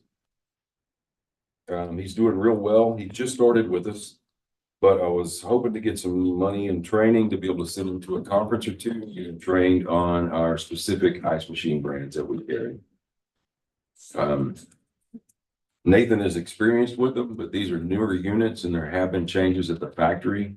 And the types of training that we're looking at are basically a factory rep conducting the training, talking about the new features and the new specifications on the new machines. That could keep us from having to hire outside when we have a major problem with our ice machine. But bucket trucks next. Bucket truck. As y'all know, we have a bucket truck. It's way bigger than what we need as a department. The road and bridges actually use it more than we do. The only thing we really use it for is parking lot lights, pole lights, and any like emergency limb trimming that we have around town.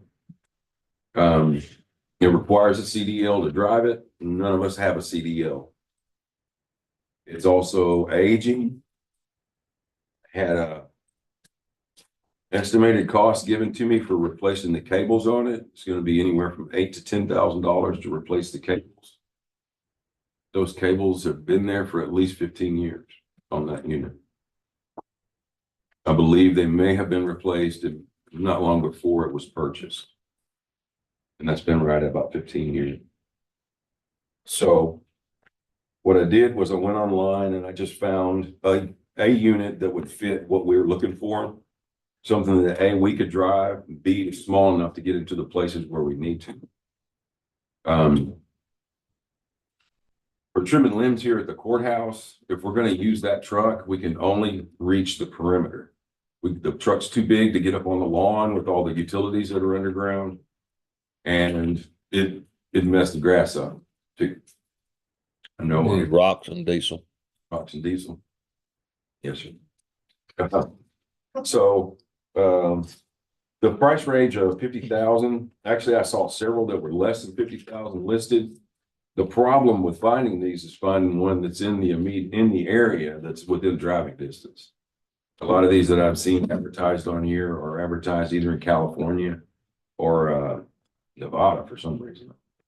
Those are the two popular places to store them. But so if this were approved, I would gladly transfer the existing truck over to the Road and Bridge General, or we could place that truck in the auction and use the proceeds from the auction to go towards the purchase of a new truck. Must Linda bought that truck. Linda bought that truck. You use this as your backup? It's been a good truck. You'll be able to use this as a backup for y'all? Yes, sir. Being that it's a smaller truck, we're talking about a 1-ton frame. We could use that as a spare service truck if we needed to. Wouldn't be looking to use that as an everyday service truck, just as a backup when we get spread thin. I don't know if you're aware now. I'm gonna make you aware if you're not. But Precinct 2 assisted in buying that truck. Thank you very much, sir. So I'm gonna point that out. Maybe it needs to go too. Y'all want it? Thought I'd just point that out in case this goes any further than it needs to. We can back up and see what we paid. And just being creative. So we're talking about funds, just being creative with it. Precinct 2 and Precinct 1 were very gracious. They sent crews out to the Tam Road building earlier this year. Laid some asphalt and spread it out. It doesn't look like we really need to spend any money on that project right there. So those funds right there could possibly be transferred over to purchase us a new unit or a used unit if the court approves. Okay. You looking? Good luck. Can't go to another building fund. We're here asking for money. Yeah, what's next? Then you had facilities, flooring repairs for CDA and a Yes, re-roof. Yes, sir. That number is a fairly high number as well. We are still in the insurance process from our floods, correct, Cheryl? We do not know what type of settlement we're going to get out of that, but we do know that we have problems with flooding on the basement area in that building. Y'all approved for the exposed exterior to be resealed, and we're waiting on that product to come in. Soon as that product comes in, the vendor will get started on it, and should take them 3 to 4 days to do it. But that leaves the underground area. And we have not truly explored what a fix could possibly be for that. I have no idea how much it might cost. But I'm just asking, just like we did with the parking lots a couple years ago, if we could just set some money aside so that we've got something that we can look at when it comes time to get an engineer in that, because I'm sure that's where we're gonna be with that. The roof. Roof. And the roof. So the one-time cost that I put on there, I transposed numbers when I typed that. The actual cost quoted was 35,260, not 32,560. I was hoping it was 23,560. That's what you get for hoping. This is a Duralast roof. It's this is quoted through a different vendor that we've used in the past, but it's the same product, same manufacturer warranty, same everything with it. It's a 20-year no dollar limit warranty on it. This is a TIPS contract pricing that's here, so we would not be required to take this out for additional bidding. And that roof is in bad shape over there.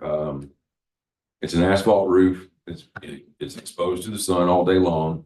Which roof is it there? DA. The DA. Yeah, It's the DA building. We did have a small problem with a leak from up there during the heavy rains. I believe it was in February. And I discovered when I was up there that the last time it was re-roofed, our drain lines underneath on the subroof, underneath our drain lines are 6-inch lines.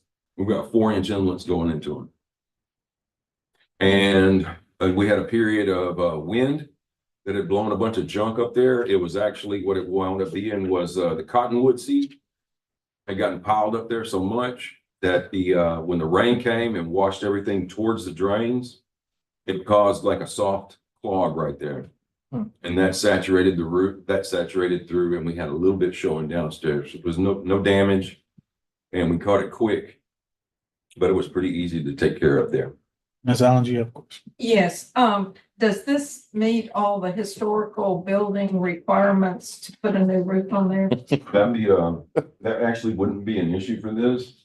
It's not visible to the public. All we're doing is maintaining the building with a product. Oh, so it's not the whole roof? No, ma'am, you wouldn't see it from outside. The Spanish tiles. Oh, it's in The Spanish tile inside. facade, it's actually a recess behind the Spanish tile facade. If I was standing up there, the Spanish tile would come up about as high as this. If you were looking at me from the street, I'm standing on the roof down here. Okay. So it's not visible at all unless you're in an airplane or balloon or something. or that bucket truck if it'd go that high. Bucket truck wouldn't go that high. I said if. No, sir, bucket truck wouldn't go, I gotta climb on that. Any questions on the roof? No. Actually, the bucket truck will reach the top of the roof because shortly after I arrived here, Commissioner White brought it over and people went up on the roof. That was my estimate was wrong. It was tight. Yeah, They made me crawl up there on the ladder. that's how I know. We come untangled the flag out there one time with it. Me and Scotty did that. Scotty did it. I went with him. He was there. I was Holding the truck to the ground. That's where I would be. Yeah. I was in the bucket with him. He was running it though. He didn't trust me. Don't mind me. Parking lot lights. Parking lot lights at the shelter. This would complete our exterior LED conversion for the all county facilities. It's the only area where we have the old halide bulbs up there. Those are getting increasingly hard to find. They're not very energy efficient. And they're susceptible to just blowing at any old time with the wind blowing or something like that. This is a price through Voss Lighting, who works hand in hand with our rebate providers on On the quote, he put down, like $1,200 for a rebate. The rebate is actually closer to 600. But that's one of those clear result immediate checks once the project's done there. These are slip fit fixtures that we would just disconnect the wiring, disconnect the bolted heads that are existing, and then we slip these on and wire them in. They're capable of handling multiple voltages. So it's pretty appropriate for the area. And we know with LED lights, we're looking at lower energy bills and longer life. And these actually would provide a much larger illumination underneath each during the nighttime hours. Sounds good. I got one at the house and I hate it. It's too much light. They are bright. I know it's got a lot of light. They are bright. I've tried to get them to take it down, but they won't. And I believe that's all of it. I got any other questions for Larry? Not at this point, but I reserve the right to bring you back. Yes, sir. I've Andy? seen that on a lawyer show. 316. 316.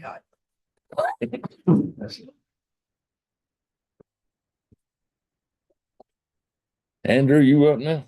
I'm up. So we've come the last couple of years looking for a replacement vehicle truck. That's my first request. It's there. But any questions, you guys kind of have our list of what we have. You want a Durango? They're cheaper. Silver too. Didn't you? Yeah. That's what I heard, right? So we're looking at, Obviously, the Durango is. so the new vehicle would arrive, make the choice on the vehicle to replace with, there's a couple obvious choices on that, I think. Which is the 2011 and 2008. 2008 has a lot more mileage, but there's an issue with the F-250 as well. And when it gets here, I promise you today, this truck, it's whichever truck's gonna be in the worst shape when it arrives. That's the one that'll turn in. Did you apply for a grant? We did. Last year, we tried to get a grant. We got squeezed out by the union bill. Yes, you did. So- You've been pretty good at getting trucks over the Yeah, years. we've been very successful, but we're not successful this last round. The second request I have, the second request that we have is increased office supplies. We asked a $1,500 increase to offset just the volume and separate in the office. We're going through. We'll increase our budget to 1,500. The next one, I've got a typo in there. At the top, it's correct. It says IT at the bottom. It says office supplies in the description. So that's a request for $3,000 to improve submittal software. This is give us some, what we're looking at is potentially some digital signature software. But the signature process is simpler, DocuSign type stuff. So we can do back and forth easier, complete envelopes to just improve that process of sending things back and forth. And then last, we changed the GIS contract a couple of years ago. Just been kind of tooling along and paying it out of moving funds around. This $900 ongoing in that budget would bring that up to match what our annual contract actually is. So we never have adjusted that. So that's just an adjustment on that from whenever we renewed a couple of years ago. The pricing hasn't changed actually 2 years ago. We've just been kind of shuffling money around and getting it out of the rest of the budget every year. That's it. Question? We didn't hire, I mean, just for y'all's information, we have not hired an engineer in the office. I think everybody's aware of that. I didn't put that back in this year. I put it in the last 2 years. Probably will see it next year, but I thought I'd give y'all a break this year. But just for your information, we don't have one. Yeah, probably a good thing you give us a break. District Attorney's Office. Ms. Durham or Quentin, who's coming up? Yeah, who's gonna represent y'all? I'm representing Quentin. Okay. He's in big trouble. 38. Quentin hadn't been smiling much back there. What'd you do to him? Oh, he's happy. You just don't know it. I keep him happy. Yeah, I've been watching him today. He didn't smile a lot today. I was very happy not to have to say anything to record. You made a whole time without even standing up. Yeah. That's 2 in a row. Yeah. You might not have been here last week, but it counts. It counts. Here about 20 minutes in a while. Well, they're short courts, don't get used to Yeah. it. Yeah. Judge and commissioners, we've got two pretty small issues. One of them that I'll talk about is the victim assistance coordinator job for misdemeanors in our office. I guess the first cycle of the grant when I took office, we put in the grant and got it. We got number 1 that year, and we've had it ever since. That job has now gotten to the point where she assists and serve about 500 people in a year. That was 2023 numbers. And that's protective orders and victims of domestic abuse primarily. But any victim of a misdemeanor she handles, helps them with compensation, counseling, anything to do with it. So she's the hands-on with the victim of these crimes. And we've been fortunate to have kept it all these years. It was a 20% county match at beginning. COVID hit and it went to 100% grant. Now it has gone back to a 20% again. And we frankly weren't sure if we'd continue to get it. I had promised at least 3 of y'all that were here, I'd keep applying as long as they kept offering it. And we just got the number. We were ranked 14th out of 98. So I think we're going to get it another year, which is the good news. The ongoing cost on our report is $83,243. That's actually not right. It's $79,411 because she's not at market rate. That was the market rate number. So the cost to the county, if we get this grant awarded for this year, would be $15,882.20. We were not allowed to ask for more money than last year as a part of this grant, and so we didn't. Any kind of extra expenses for training or anything like that, we'll cover it our side of the budget. And lastly, we would just ask, this person has never had a county raise ever. So we would just ask if y'all would consider putting this job on the cost of living raise agenda like everybody else if possible. Okay. And I think that's about it. So we should get it and it'll just cost $15,000 this year. Awesome. I think last year and the year before were 0. We'll keep applying. We'll keep trying to get it. So we have that 15,000 in there already? At the time you worked on the budget, we didn't know if Yeah. there was gonna be any, so I think it's in the budget as a one-time at the full amount, so it would just now go down to the, 15,000. Yeah. Ongoing. You're gonna wait and make sure you get Yeah, we don't have it yet. Any idea of the time? Yeah, so they're wonderful about that. Yeah, they always wait till the last It's minute. October 1st, and you Yeah. usually find out by the end of October that we got it. But when they sent the scoring, the way it goes down to 8, it goes to various regional, and then they send it to Austin. And so the region, they made a lot of changes that y'all know. When I came in January and asked for a resolution, I was pretty anxious about it. But when they sent the scoring out first part of May, and we were 14th out of 98, I was like, okay, we're getting this grant. I mean, that I can't imagine Austin saying no at this point. Is this calendar years they operate in? They work on a fiscal year, just like we do? just like our, and it's tied to our fiscal budget year, so it's October 1 to September 30th. They just don't tell us until sometime in October. Lag every time. So they're really slow about that. Very nice of them. But we think we'll get it, and as Will said, it's, the county's match is 15,882, so a whole lot less than 83. All right, I'm That's gonna. all y'all got? All right, I'm gonna do the second one. Oh, okay. In preparing for this way back, I was thinking our laptop computers that the attorneys use are equivalent to a patrol deputy's patrol vehicle. He can't do that job without that vehicle. We can't do our job without a laptop.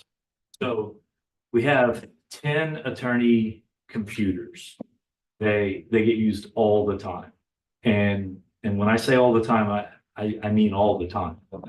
We take them on vacation. We take them home when we're on call, or just because we're going to work at home on the weekends all day long. They're the only computer we have.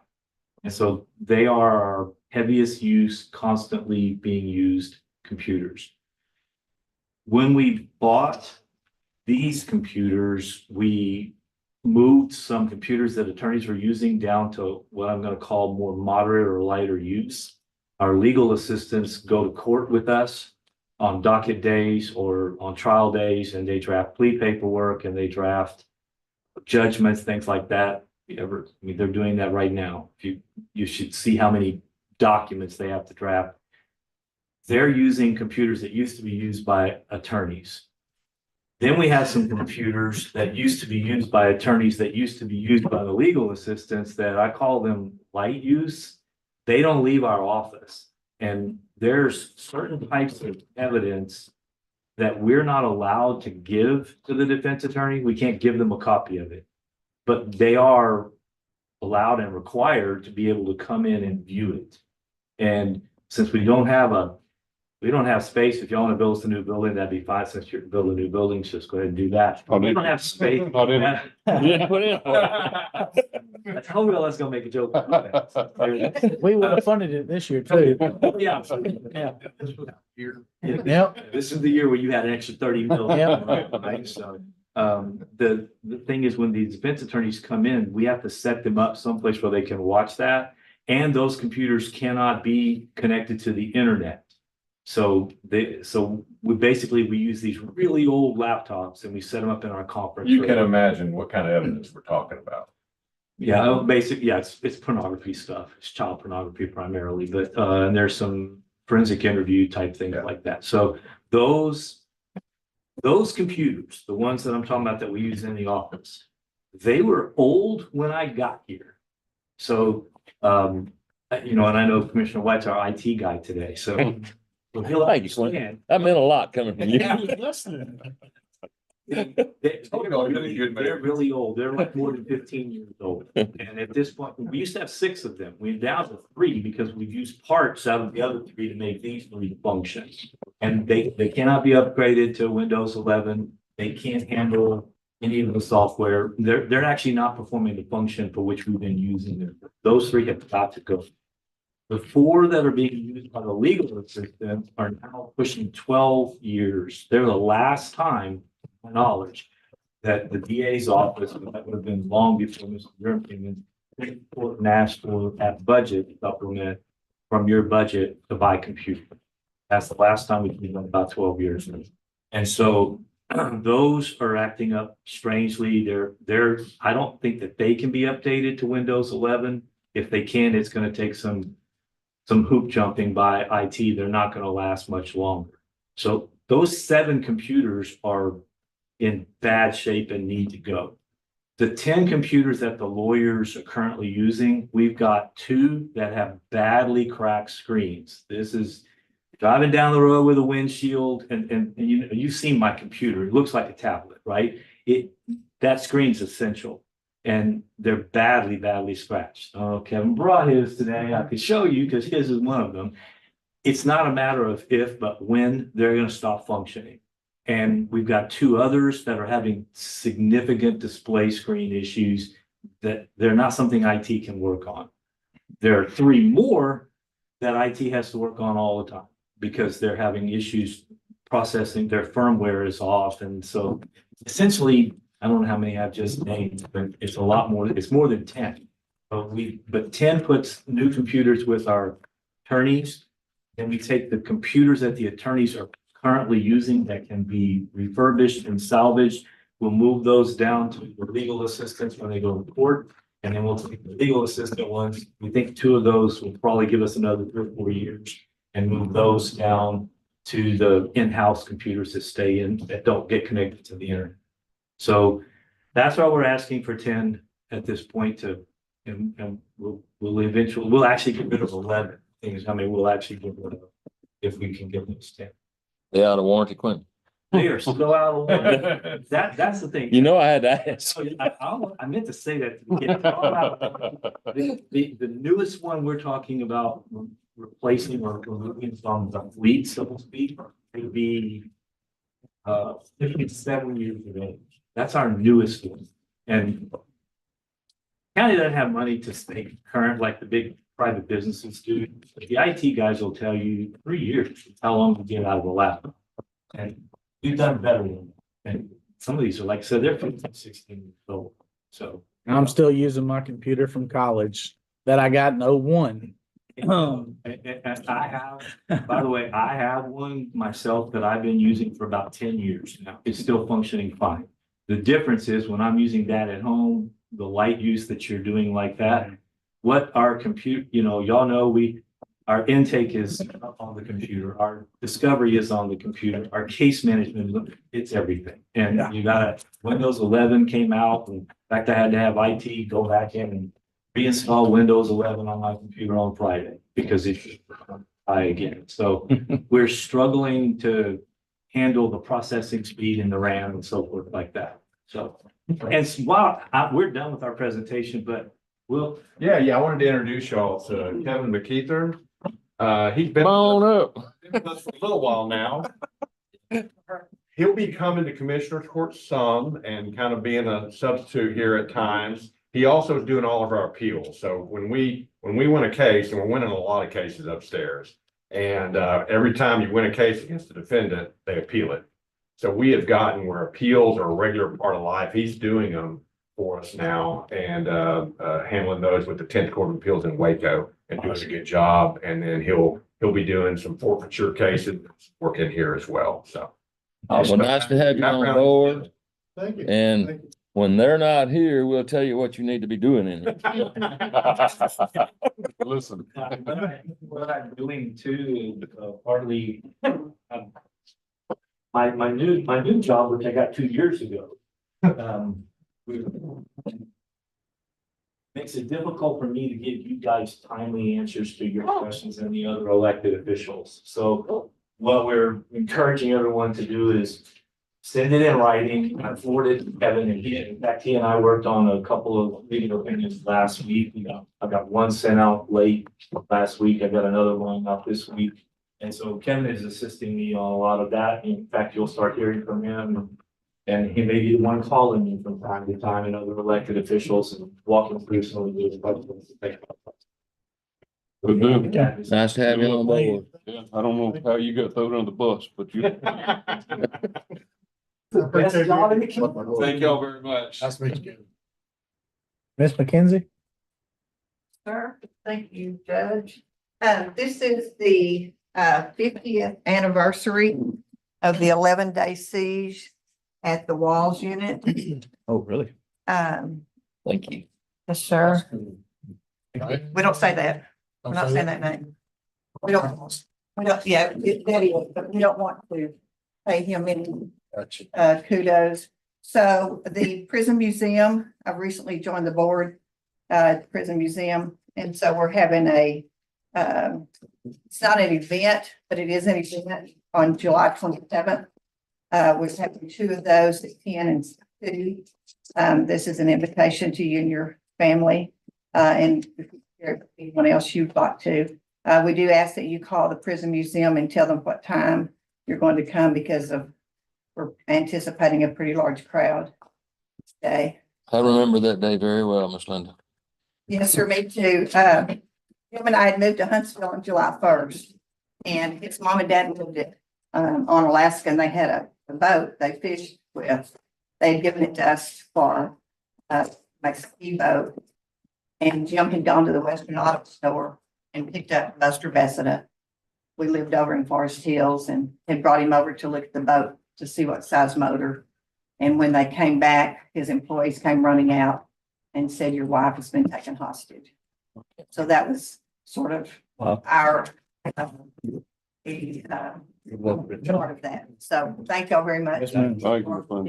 Linda, we have a picture, I'll tell y'all, we have a picture in our office, black and white picture of the grand jury that indicted the person that we shall not name. Yes, sir. And not him, actually, his accomplice. Yeah. Oh, wow. Pretty neat. Ms. Allen? You got anything you want to talk about? That's all our thoughts.